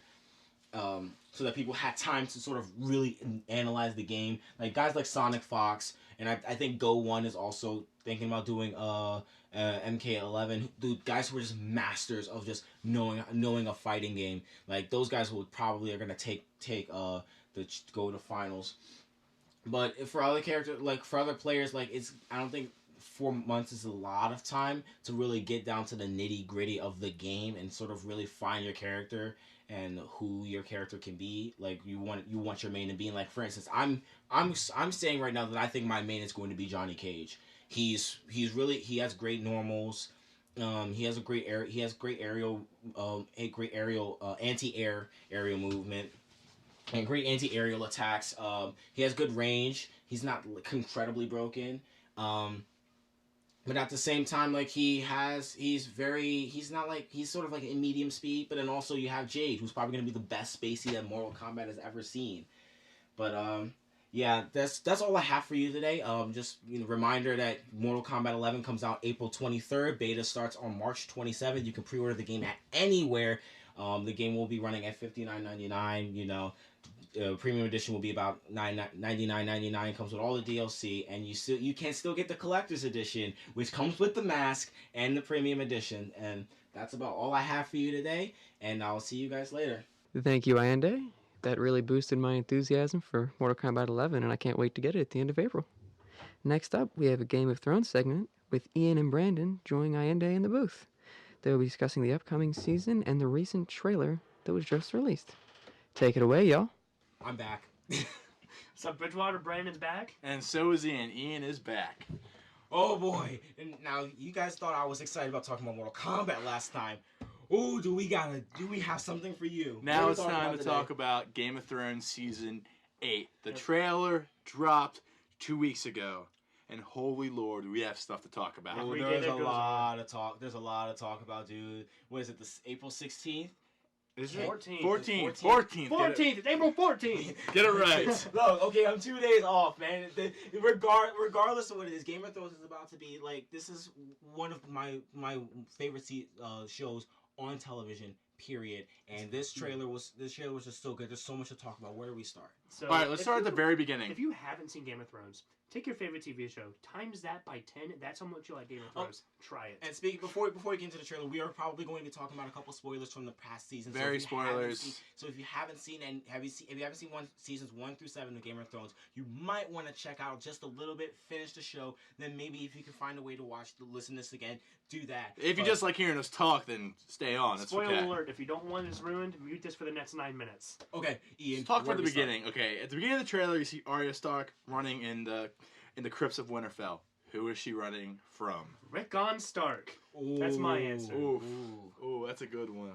Because, so hear me out. So you have Robb Stark was never returned to Winterfell. Ned Stark was returned to Winterfell, but in not whole. So I think that the Night King gets into the Winterfell crypts, resurrects some of the old dead Starks, including Rickon Stark, who is recently dead, and he's still whole. I think he comes out, Arya sees her little brother in there and just freaks out, doesn't know what to do, and you have this awesome assassin that just frees, and she just starts running. And you have little old Rickon chasing after her. Oh, yeah. And I think Jaime comes up and saves her. I think Jaime kills Rickon, White Walker Rickon, and saves Arya. That'd be awesome. Oh, I can't wait. And oh, that- my gosh. that is I'm getting my goosebumps prediction just thinking for about that it. Holy season. crap. Ooh. And you guys have a take on that, or? No, I actually just thinking like I agree with that. I remember saying that I thought it was gonna be Ned Stark, but then you brought it up to my attention that Ned Stark when he did come back to Winterfell, but he came back headless. So I mean, Rickon makes the most sense. Like if it's not Ned, who else? I would have liked to have. Could be Rickon. Could be Catelyn. Ooh, it could be. Well, Catelyn was never returned to Winterfell. We don't know that. Yeah, we do. The Starks have or control the North now, and all the Freys are dead. That time. They would have showed that. They didn't show Rickon going to. That's just implied that he's there. Well, I mean, I guess you could be, but I mean, that wasn't explained very well. But either way, like we're Arya looks like she's about to get in. She's gonna have a rough time. That's just the start of the trailer. Everybody's gonna have a rough time this season. I've watched this trailer probably 35 times. Like you see Jon and Dany together. You see them walking to the dragons together. Like they're both are going to ride a dragon. Jon will be riding a dragon, and Daenerys will be riding a dragon in the battle with the Night King. Holy Lord! Can you tell we're excited yet? So who was Arya talking to when she was like, the God of Death has many faces. I can't wait to see this one. Or I know Death. He has many faces. I can't wait to see this one. Who is she talking to? I want to know who she's talking to in that scene. Might be a fake scene. It might be a fake scene to throw us off. Like how Avengers Infinity War had fake scenes to throw us off. Endgame has fake scenes in the trailer too to throw us off as well. Melisandre. You think she's talking to Melisandre? Because she tried to kill Gendry. She does hate Melisandre because of Gendry. She was on her list for a while. Yeah, she was on her list. It could be. What? Oh my gosh, there's so much to talk about. The Golden Company. The Golden Company. You see the Golden Company coming. Is the Golden Company coming to fight with Cersei, or are they coming to fight against the White Walkers? I'm telling you, we don't know. I have I have a sneaky suspicion that Cersei because remember Cersei sent Euron to go get the Golden Company at the end of the last was it the last episode? Last episode. Yeah, it was the last episode of the last season, and I think and remember Cersei said she made it look like she was going to go help everybody up to face the White Walkers, but she said that she's going to hold back it just in case. Whoever wins, and then because remember Jaime was like, whoever wins, like we're not walking out of this alive. Like if the White Walkers win, we die. If they win, we die. We die because he betrayed them. The Golden Company could be going to help Jon and fight the White Walkers, but during the battle, like she did with Tyrion, it'd be different. Trying to kill him in the Blackwater, they could be doing the same with Jon during the battle. This is different because the Golden Company has history of the Targaryens because the Golden Company were founded by Targaryens that are bastards. That was they're called Blackfires. Well, in Blackfires, and that's why I started the Blackfire Rebellion with the Golden Company, and the Golden Company has ties to Targaryens, and Jon Snow being a Targaryen, they might switch sides to allegiance to Jon, the true king, and that could be a switch sides to Cersei in the final battle with the war in the spring for Dream of Spring. Because you had the war in the north, and you also had the war in the south with Cersei. Because I don't think they're going to be able to fit all that in one episode. Because I think there's going to be like a time jump. There probably has to be because Daenerys is definitely going to be pregnant this season. I just can't wait for Euron to get his. Cersei didn't look pregnant. No, because Cersei drank wine. She was drinking wine in the trailer, and she didn't drink wine in the season 7 finale. Do you think she could have been lying about? She might have a miscarriage to make her go full insane. Because the only thing that's keeping her sane was Jaime and her kids, and Jaime's gone, and the only thing keeping her sane now is her Yeah, As a kid. that's what I was. Yeah, I was always like Marcella, Joffrey, Tommen, dead. That was the only things that kept her grounded. Now that she has nothing left to lose. That's why when it was season 6 when she blew up the Sept, I was like, ooh, she's, you know what? Good for her. You're crazy, but good for you. You've earned that. There's two moments in this. There's two moments that no one is talking about. One, the Clegane Bowl has to happen this season. It is happening. Yes. The Clegane Bowl. And where is Ghost? Oh, Where's he's in the my trailer. boy He's in the Ghost? trailer. He is in the trailer. I never saw that in the scene where you see Jorah. In the background, there is a white, like fur, object in the background, which people think is Ghost getting ready for battle. It could just be a coat too. And also a pure white coat. I don't know. Also, for people who don't know what the Clegane Bowl is, it's the Hound and the Mountain going 1v1. The Hound versus the Mountain. Last time we saw that, Robert Baratheon broke up the fight in season 1. Yeah, that was the start. Yeah. Well, they have to finish it. Dude. Now, one more question before we leave. Who's sitting on the throne at the end? Jon. The Night King. Ooh, They're definitely losing the first battle. Jon is going to Jon's sitting on the throne because he doesn't want to. Because everyone wants the throne dies. Mm-hmm. In the show. Robert. Everyone Rob that wanted the Stark throne. never wanted it, and he died. Everyone that wants the throne dies. Rob Stark. Varys wants the throne. He's alive. So the thing with he doesn't want the throne. Yes, he does. He's gonna die. Everyone wants the throne. Littlefinger died. Everyone wants the throne except Jon. Everyone want to be king except Jon. So what if Jon is the only person in Westeros that survives? The only one. Ooh. No, I don't. That won't happen. I do think so. I think Jon's going to defeat the Night King. Jamie's gonna kill Cersei, or Tyrion's gonna kill Cersei. I think another possibility is, what if the throne is just completely destroyed? I think it might be. I think Cersei Cersei might destroy the King's Landing, blow it up. I don't know if Cersei would blow up all of King's Landing, but I don't think the throne. No, she's gonna do what the Mad King did and layer everything in wildfire and burn it up when the. And what if it turns out? What if it turns out she does that, but the throne can't be destroyed, and after King's Landing destroyed and all the ashes since, the throne is the only thing left remaining on this plot of land, just with dust flying around. Because Daenerys, remember in the second season, Daenerys walks in the House of Undying. You see everything blown up, except for the throne. Yeah.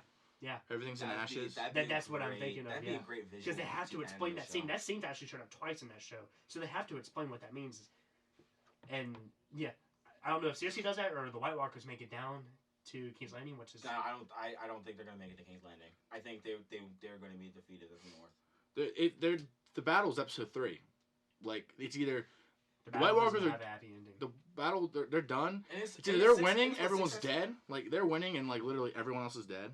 Or it's going to be a cliffhanger in the next episode. And there's 6 episodes in a season, right? Not 7. 6. There's 3 and 3. Oh, one more thing. The runtime. Disappointing. You have 60 minutes, 60 minutes. You have 7... No, it's 4... 60 minutes, 60 minutes. No, 50-something. No, it's 54, 58, 60. 70. 68, 70, 70. Dude, those last 2 episodes are going to be like... No. It's 77, 80, 80. Sorry, the last 2 episodes are 80. Yeah. Anyway... So, we threw a lot at you guys, and we're sorry. This will be the last. 14th. This is the last broadcast until Game of Thrones. So get hyped because it's coming. April 14th. For the throne. Get ready for the throne. Catch up if you haven't seen it. Catch up. All right, thank you guys so much for that Game of Thrones cast. It's got me even more excited than I was before. Next up, we have Cayla. She's gonna share some more of her creative writing works, and they are gonna be motivational. So get ready. Take it away, Cayla. Hey guys, like he said, my name is Cayla Riddick. I am president of the Creative Writing Club here on campus. And yeah, it's a fun club and great way to relax on Fridays after classes. So we meet Fridays at 5 in Bowman 312. It's a lot of fun. Even if you can't write, come out. I give you prompts to write stuff with. And most of the time we just get in the writing mood by watching funny videos or looking at memes. So yeah, it's a great way to relax and have fun on Fridays. So please come out if you are free. Fridays at 5, and again, we meet in Bowman 312. So this week, I don't know about you guys, but it's been a rough week already. it's Wednesday and it feels like it's been 2 weeks in one. So with that, I have some motivating material for you. The first piece is a monologue I wrote called Viewpoints. So it's kind of reminding you to think, if you ever feel like you're having a tough time, think of things from a different perspective. So like, in this case, like angle, the first perspective is a dude who's just having fun in the now. Second perspective is a girl who's thinking things in negative ways. And then the third perspective is a guy who's thinking about his future. So yeah, if you ever feel like you're having a tough time, try thinking about things from a new perspective. So without further ado, here's my first monologue. It's called Viewpoints. Angle 1. We see a girl, Angie, and a guy, Brad, sitting in 2 chairs. They had just finished some conversation clearly because they were smiling at each other. Then this character, Jesse, comes along. Jesse, what's up, dude? Brad, what's up, fam? Jesse, you ready for the game this week? Brad, nah, man. I'm still sore from the last one. Jesse, same. Brad, plus, I hate being in the outfield for so long. I'm so alone. Jesse chuckles. It's just me and the sun. Jesse, oh yeah? Brad, yeah. I was so light-skinned earlier this year, and now I'm 50 shades darker. Jesse, at least you don't like Orangey over there. Motioning at Angie. Hey, Orangey. How's it going, Orangey? Brad, Orangey. Teacher walks in and quiets class. The kids pull out their music and start singing Ave Verum. Angle 2. Earlier in the day, Angie gets back a paper with a huge F on it. The teacher looks at her for a little longer than usual, so she looks it over and sees a note on the paper, labeled See Me After Class. The meeting is short, but feels so long. It's the usual, you're a good student, you get the material, if only you applied yourself, you wouldn't be in the situation, yada, yada, yada. Angie just nods her head in succession until she is free. And then she rushes to the dining hall to drown her sorrows in her favorite ice cream, mint chocolate chip. However, when she arrives, not only is the canister nearing its bottom, which is also a problem because Angie is so short, she can't reach the bottom of the cans. Like, she can barely reach the top of the cans in the ice cream tank. But someone mixed moose tracks in it, so it's ruined. So she sits in silence in the corner of the dining hall, eating cold, left out for a long time, ravioli, and trying to hide her frown. After a long, grueling lab, she finally sits. She finally is at the class where sorrows may be forgotten. Choir. She loves to sing. She pulls out Ave Verum and practices. Brad comes and sits down next to her. Brad, hey. Angie, still singing. Hey. Brad, I love your outfit. Angie, thanks. Brad, I heard you singing. Maybe you could teach me how to sing as beautifully as you sometime. Angie, sure thing. They both chuckle and smile as Jesse arrives, and he and Brad begin conversing.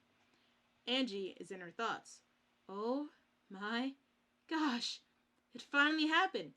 It took him a whole year, but he finally talked to me. All 3 of them were juniors, and Angie had had a crush on Brad since day 1. She hides her inner squeals with a huge smile on her face.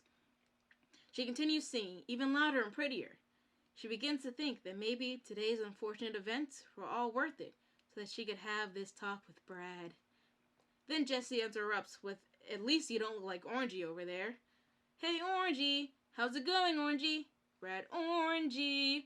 Teacher walks into quiet class. At this point, Angie is crushed. It's not her fault she was born Latino and as a result is naturally tan. Not only is he insulting her by mocking her, but he is mocking her Cuban roots, and that is not okay. She is filled with anger, but thinking about Brad, the anger fades away.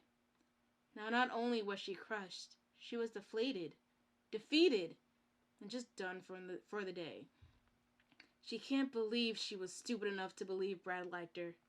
He couldn't. I mean, he just went along with Jesse teasing her. And if he had any feelings for her at all, he would have put an end to Jesse's rants. She feels her sorrows swelling up into tears. Remembering that she is in public, she refuses to give in to this feeling. She clears her mind and enters into a numb state, blindly participating in class until she is free. Free to run back to her room, as fast as the wind can take her. Free to get to her room to where she can fall into her bed and sob. She sobs until her lungs hurt. She sobs until she cries out all the bad feelings for Jesse, for her class, for the lack of ice cream, for anything that can and will hurt her for the rest of the semester. She cries until she can't cry anymore, till her body loses its tension, till she is too weak to do anything but sleep. And as the negativity leaves her body, it leaves nothing left. Okay, lastly, angle 3. Brad walks into the classroom rubbing his shoulders, so sore from the baseball game the other night. You could see him rubbing it all day. He takes a break from massaging it and looks up at where he knows he can get some relief. He sees her, Angie. He shuffles to his seat and adores her presence before yelling in a scratchy voice, "Hey!" She replies. He just has to say something about how abnormally beautiful she looks today. She looks like she belongs in a museum somewhere, someone's sculpture. She was certainly his muse. "I love that dress." "Thanks." "Gosh, I made her stop singing. I love it when she sings. It calms me down." For once, his shoulder wasn't hurting. He couldn't be more at peace. He could go on all day just listening to her voice. "I heard you singing. Maybe you could teach me how to sing as beautifully as you sometime." "Angie, sure thing." They both chuckle and smile at each other before Jesse comes, causing a commotion. Torn between love and his best friend, Brad turns around and converses with Jesse. "What's up, dude? What's up, fam? You ready for the game this weekend?" "Nah, fam, I'm sore from the last one." "Same. Plus, I hate being in the outfield for so long. I'm so alone. Just me and the sun." "Oh, yeah? Yeah, I was so light-skinned earlier. Now I'm 50 shades darker.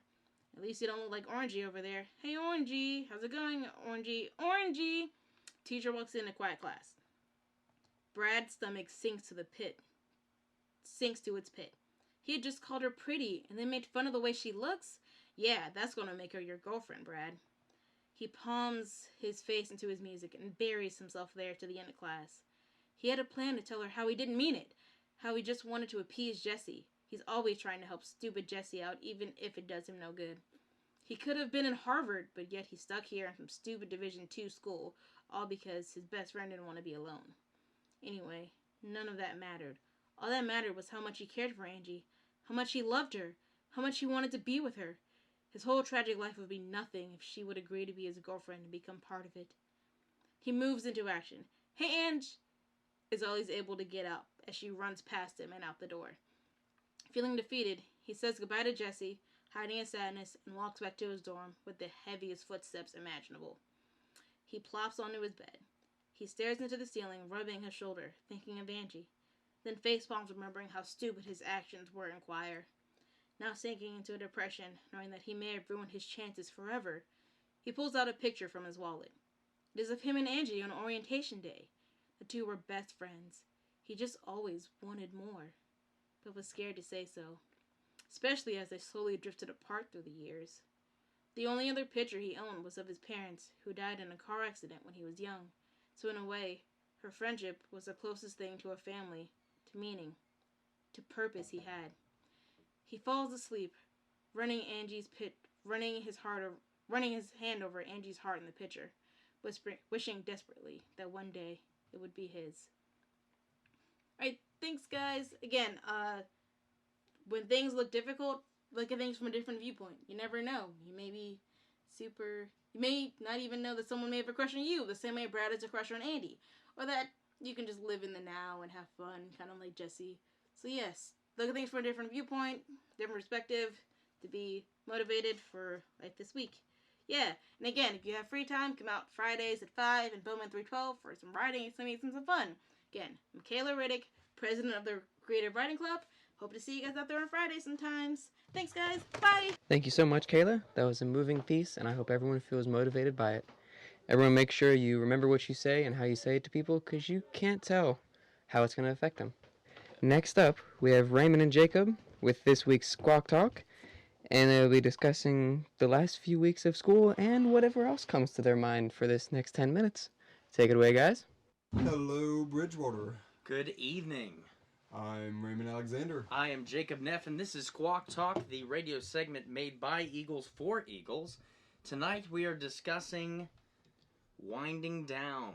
Ooh, yeah, it is the end of the semester. It is. Coming up to the end here. And that means, what, projects, finals. For seniors, we're graduating. Yes. Yeah, that's exciting. I can't believe it. I know. Honestly, this year's gone by pretty quick. It really has. And we have what, like 30 days left of actual class? Just about. And I don't know what to do with that. I feel like I have so much stuff right now. Oh my gosh. So, Absolutely. Like, how should we, like, de-stress or, like, wind down, Jacob?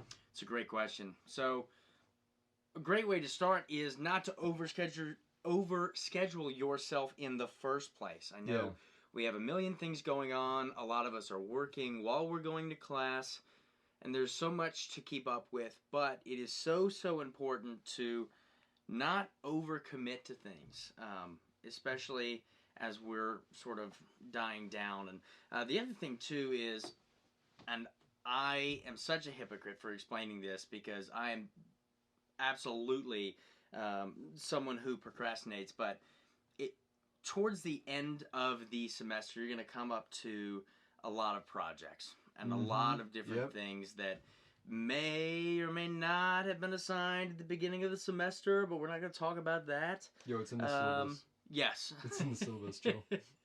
It's in the syllabus, technically, but one thing you can really do to make sure you can reduce your stress is to limit the amount of times that you procrastinate on things and break it up into chunks, right? I mean, we've been hearing this throughout our schooling, but it really works in college, especially because, you know, there are so many different times where we have random pockets of free time and things like that.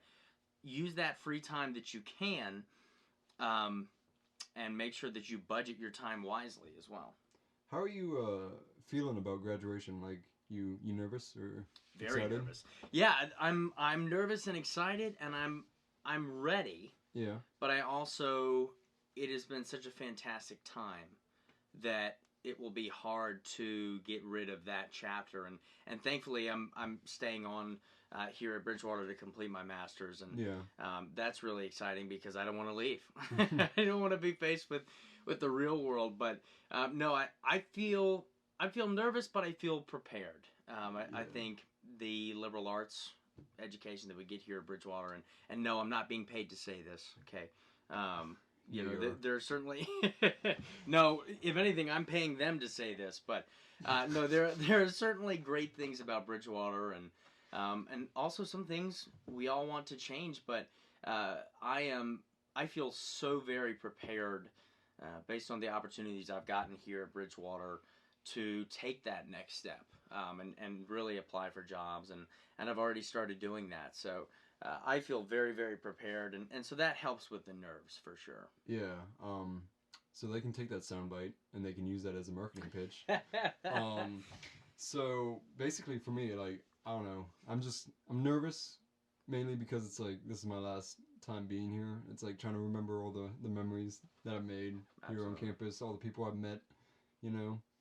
And then I started thinking, reminiscing, I guess, about like all the memories that I've had, because I'm not going to come back to Bridgewater for like masters or anything, so I'll probably maybe come back for homecoming. I don't know. Who knows? We'll see what my future holds. But like, yeah, I just remember all the crazy things I've done here at campus. Yeah. And it's just, I don't know, bittersweet, I guess. Yes. Yeah, bittersweet's it's a great way to put it. For those of you who aren't graduating, this is, you know, you may think it's like, okay, well, great. These two guys are going on and on about their time at Bridgewater, but I still have a few years left.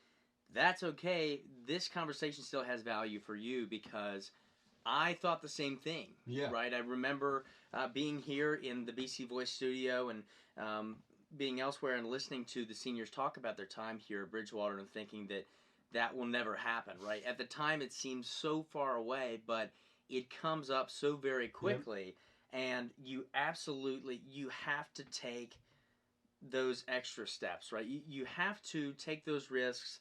You have to have fun. It is so very important to have fun, to be safe, most importantly, but also to have fun and take some risks. And while the registrar and your advisors may not like this, but skip classes and stay up late and you know, meet people, really push yourself to get out of that comfort zone. Because Bridgewater it's a small community, and you can it really feels at Bridgewater like you know everyone, but there's always someone else to get to know. Whether it's going to the KCC or seeing someone else in the Funk, there are always new people to get to know, and you should really never give up an opportunity to meet a new person, try a new thing, and do something that puts you out of your comfort zone, but also seems like a lot of fun, right? Don't let those fears, and definitely don't say maybe next semester or maybe next year or maybe tomorrow.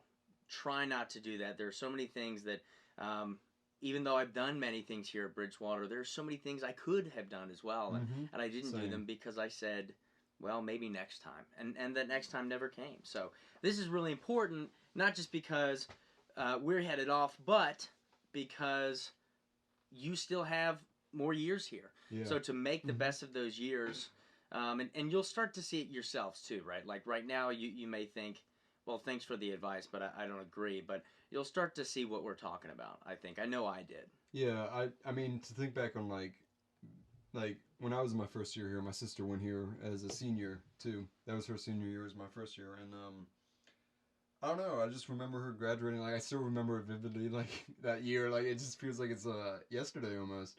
Part of me wishes that I probably would have asked her, like, how she was feeling, like, at that time, too. Because, honestly, even though we were on the same campus, I probably saw her maybe 4 times the entire year. Right. I'm going to be honest about that. Then those were times when I, like, went out of my way to, like, go to her apartment to actually, like, see her. But, yeah, like, I just don't remember her, like, saying anything about, like, how she was feeling, like, in that time. Because, like, at that time, she was also looking for an apartment off campus to live, like, in this area because she was going to have work in this area. Sure. And, it just feels like it was yesterday. Like, that was, like, my first year here. And, like, I can still remember, like, welcome week. And, like, I still remember, like, my orientation leaders, like, the people that were in my welcome week group. And it just feels like they're just memories now. Right. And, yeah. I mean, I still know the people from, like, that group, too. Like, because, like, they were in my major. And, yes. Like, now it's just, well, memories. Absolutely. And you know, like, every time you remember something, it gets a little, like, different. Like, there's a degradation to it a little bit. Yeah. So, like, you gotta remember, like, when's that last time you're gonna remember something? That's true. That's a very good point. And folks, I want to leave you with this, too. At Bridgewater, we have a very tight-knit community, and we also have a very active community. There are going to be things about Bridgewater that you don't like, because there are things about everything that you won't like, because that's just life. I want to challenge you, instead of saying, well, hopefully someone else will fix it, be the person who says, I want to fix this, and I want to make this better. Because what happens when everyone continues to say that someone else will fix it is that no one fixes it. And so you have a chance to make Bridgewater the best place to learn and to live and to have fun and to make new memories, and I hope that you take that opportunity.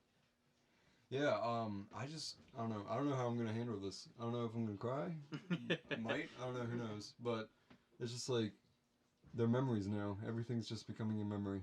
And, yeah, I'm just going to have to, like, hold on to those as long as possible. Absolutely. Well, thank you, Bridgewater, for listening to us for the next to last time. I'm Raymond Alexander. I'm Jacob Neff. Thank you, and good night. Good night. All right, thank you, Raymond and Jacob. That was a very encouraging talk to hear. Next segment, we have Emilee, Holden, Lexi, and Devon. They're going to be discussing the highs and lows of popular dating apps like Tinder, Bumble, and more. All right, guys, take it away. Hello. I'm so sorry, Lexi. You're already off to a bad start. Welcome, BC listeners. You're here with Lexi, Emilee, Devon, and Holden. And we have a special topic we're going to discuss today. Can I have a drum roll, please? Dating apps! What? Alright, now I have never used a dating app, so I'm having these 3 lovely people here tell me all about them. Who wants to start? There's many. Good point. First off, there are many dating apps. I'd like to put that out there. Alright, I would like to point out, let's go on ahead. Which ones are we going to all talk about? There's many. Okay, well first, do we mind, so I would like to announce that I am a woman lover, who happens to be a woman. Oh. So I have different apps that I use. Okay. One of them being the main one, Tinder, yes. And then the other one, don't know if anyone's familiar, it's called the Her app. Zesty, right? Okay. So, have any of you used Her before? I am personally heterosexual, so no, I've not used Her. Devon? Personally a homo. Right? So instead of Her, we use... What do you use? You use Tinder? Okay. Holden, do you know the backstory on Tinder? Yeah, I'm pretty familiar with Tinder. I've never used it myself, but I mean, a lot of my friends use it. But I'm really interested to hear about Her. Could you? Her. Could you like compare it to Tinder? Yeah, I'm interested in learning about Her too. I would love to. So the setup is very similar to Tinder. You swipe right on someone, or you swipe left if you're not interested. But the where it differs from Tinder is, when you swipe on Tinder, you don't know, like, they can't see if you like them unless you get a match. Right. As opposed to on the Her app, if you swipe on someone or they swipe on you, you automatically see it. Doesn't matter if you swiped on them first or whatever. You automatically get it. So you know. But the thing is, for the Her app, this is all for, lesbians, bisexual women mainly. So, but the funny thing is, I do happen to come across men sometimes, every now and then for some reason. It's interesting, I actually have had a man swipe on me on the Her app, so I was like, zesty. different. But, yeah, I personally, now that I have used Tinder, I actually do like it a lot better than the Her app, because I think it's a little bit more diverse than the Her app, to be honest. Okay. At least for me. And then, it's kind of easier because, I like it when I see the matches, so I'm like, oof. Yeah, reciprocation. Yeah, that's what I'm about. All right, since all of you use dating apps, I want each of you to tell me, I don't know, what does it for you when you see someone on Tinder? Is it their bio? Is it their picture? Is it a combination? For me personally, I'm not gonna lie. Right off the bat, it's looks, it's attraction. So it's that first picture. God, you're so honest. I mean, that is the purpose of it. When you see someone, you're like, oh, they're cute. Swipe. Oh, they're okay. Oh Swipe God. right. And not my cup of tea. Left. But is it? What do you do, Emilee? Since you have so much judgy looks right now. I don't have judgy looks. I think you so do. I'm personally new to these weird apps. I honestly do a lot of it for the humor, but if I'm gonna do, that. Humor, you do it for the humor. Yeah, I do it for Can you enlighten us on the humor? Humor, people are crazy on there. It's fun conversations occur that we're not gonna talk about. But what's funny is if people have a funny bio, then I think that's it for me. That's it for you? A bio I read the other day actually was. And I don't know if you're gonna think this is funny. This is cool. This is appropriate. It said, "My favorite food is purple, and my favorite color is spaghetti." And I thought it was hilarious. So obviously I swiped right. Is that the love of your life right there? I think that was my future husband. So then I responded and I said, "My favorite food is yellow, and my favorite color is grilled cheese." So that. Honestly, and what a beautiful story. If that's not how you meet the love of your life, then what is? Then what is? Can I be your maid of honor, please? Yes. Oh my God, of course. God, that Devon, is beautiful. I have to agree with Lexi. I think it's the first photo that matters. Oh my God, you're just so shallow. If the first photo is not somewhat decent, I'm just gone. I mean, it's quick for that reason. It's made for that reason. I'm not gonna the swiping action happens so fast. I'm not gonna sit there and be like, I wonder what their personality's like right off the bat. If their photo is somewhat decent, then I'll be like, okay, let me dive in here. Let me read about this person and see if I'm interested, and then I'll make a decision whether or not to swipe right or left. But if they're just flat out you know what? I won't lie. I will, if I think someone is attractive, I won't swipe I won't swipe right then and there. I will click on a little bit of the bio. So it's looks and it's then personality. I'm sensing a lot of judgment. I thought this was a safe space. Okay, yes, fine. It's all about looks at first, okay? Isn't that what love at first sight is about? I guess. Because sight. Very valid point. Very valid point. All right, so Lexi, give me a little insight. How once you match with somebody, what's your go-to? My go-to is just it's very smooth. It's worked every time so far. I always say, I'm like, hey, what's up? And they reply, nothing much. And WBU, maybe? So maybe they hit you with one of those? you know what? Some of them don't even ask me how I'm doing. Oh my god! But I gotta say, it's worked out really well because. You talk. I gotta say, I'm just kidding. I'm super smooth with it. I use the same line every time. I just say, "What's cooking? Good looking." I like it. I gotta say, it's worked out every time. Every time. And by every time, I mean one time. And then they stop replying. I don't know why. They don't care how you're doing that day, and that's just sad. That's just so sad. I know. They always ask, "What you doing?" Never how you doing. Yes! I'm just true. I That's don't know. so true. I just don't know. Very true. But Holden, can I ask you something? I want to ask him something too, so you can go, I guess. So since I feel like dating apps are like pretty popular these days. We mostly use technology. We're always on our phones. It's very convenient, and I think we've actually lost our ability to really interact with humans, especially when it comes to like relationships. It's gotten difficult. Doing a great job interacting with humans. All of us in this room interacting. We don't date each other, but no, we're interacting though. Okay, but I mean, you see. Lexi, I see where you're taking this. What's your Why question? are you making it weird? My question is, what's up with you not having these dating apps? Are you an old-fashioned guy? Like, take your jacket off, put it over the puddle for a lovely lady or something? Open the car door for you. I gotta say, I am an old-fashioned guy. I don't think we need dating apps to meet people. I mean, one of my catchphrases is, if it happens, it happens, and I really think that's one of them. And I mean, I am the guy that opens the car door. So this is true. Yeah, that's so hot. This is true. Oh, thank you. That is beautiful.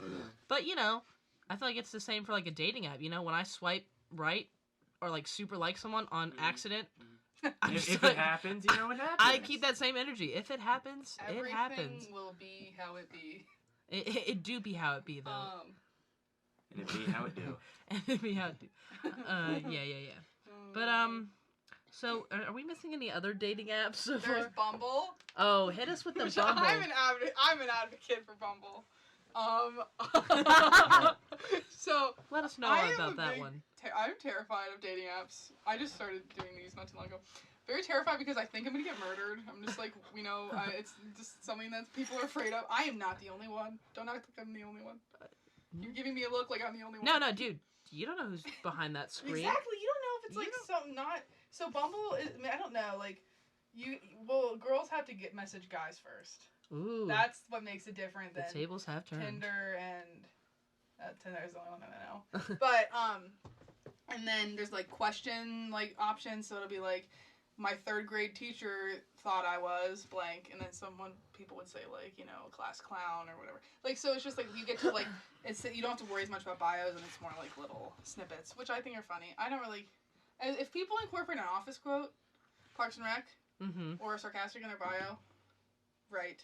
Yeah, always. Always right. Anything else? Meh.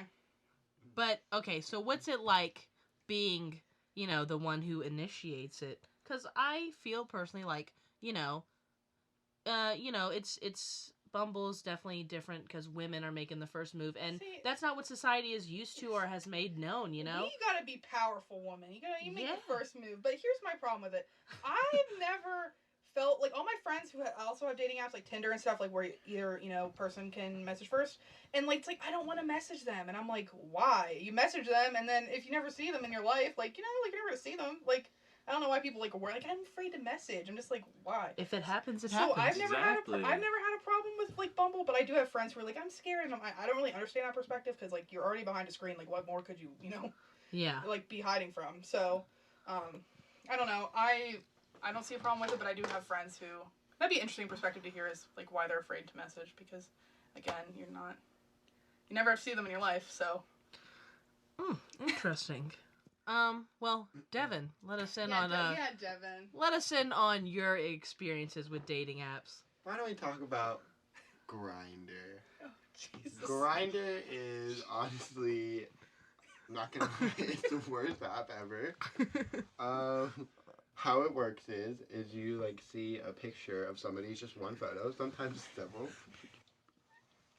And then if you're interested, you just tap on it and you just message them oh hey, how are you? Yeah. Some people prefer to take a more vulgar route, which is why the app has issues. Yeah.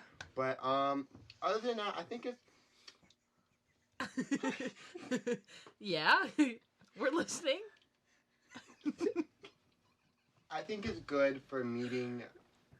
It's very short talk. There's nothing in depth. There's nothing personal. It's very like. Keep going. Okay, it's a hookup app. Like, that's literally what it is. It's advertised as a dating app. Complete lie. Lies and slander.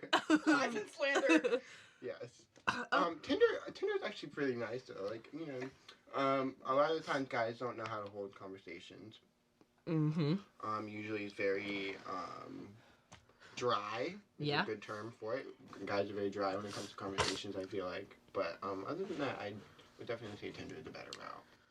Now, let me ask this: What do you personally use your dating apps for? Like, what's your reasoning? And I'm gonna back this up. Like, I'm gonna come in with some interpersonal communication. Hit me with the interpersonal. Well, first I want to hear what do you use Bumble or Tinder for? What's your reasoning for doing it again? Is it just the humor, or like is there more to it? I mean, I think there's some pretty hilarious conversations that happen, but I mean, not gonna lie, but also, I personally don't use it as a hookup app. So if that's what you're no judgment. Yeah, that's not really what I use it for. So. What are you looking for with it? What's the purpose of you having it? You just chat. I just chat and see what happens. You just know, chat and see what if you want happens? to grab a coffee, very PG. Yeah. You know, chat, see what happens. You want to grab a coffee or something. Then you can do that. I'm not big. I don't use it for reasons that most people I think use them for. Interesting. I think that's definitely a less percentage of people that use it for that because just from my experience on there and the messages I have received, it's just people definitely don't use it for those reasons. Like I haven't come across many people use it for those same reasons, but that's what I have to say about that. What about you, Devon? What are you mainly trying to get out of it? I'm so sorry. I honestly, it depends. Depends on my mood. I'm not gonna lie. If I'm looking for something short and sweet. If I'm looking for like a relationship, you know. But most of the time, I'm like, okay, whatever comes and goes, we'll see what happens. Like, why don't we hang out first? Whatever happens, happens. You know what I mean? Yeah. Whatever happens, happens. Yes. That's the theme. That's the theme of. If you take nothing from tonight's show, people take. Whatever, if it happens. Okay, that's not what she's. That's not what he said. That's not what you were trying to say. Whatever happens, happens. Isn't that what I said? You said if. Same differential. She was paraphrasing. You just gotta be safe. As long as you're safe. But also, public service announcement: be safe, people. Be safe with your apps. Do you want to know the number one reason people use the app Tinder for? This is actual factual stuff. You googled this? No, this is actual factual stuff from articles in Lalaker's class. You want to guess? What do you think the reason is? It's love. It's love. Love is the answer. Love is the answer to all people. That's the other takeaway from this. Yep. Well, thank you all for listening to this zesty segment on dating apps. We hope you've taken so much information from it. Just saying, when it happens? Whatever happens, happens. People. Whatever happens, be safe. happens. Find love. We love you. Yes, we love you. Our dedicated fans. Good night. Good night, everyone. Thank you all. I am very happy to now be able to add what's cooking good looking to my repertoire of words. It's shoot your shot season. It's March. Weather's getting warm. Don't call it March Madness for nothing. Everybody shoot that shot. Thank you so much, Bridgewater. This has been another edition of BC Spark Radio. I am Tristan Supples. I'm Joe Carron. And thank you all so much for listening. Have a great night. Good night.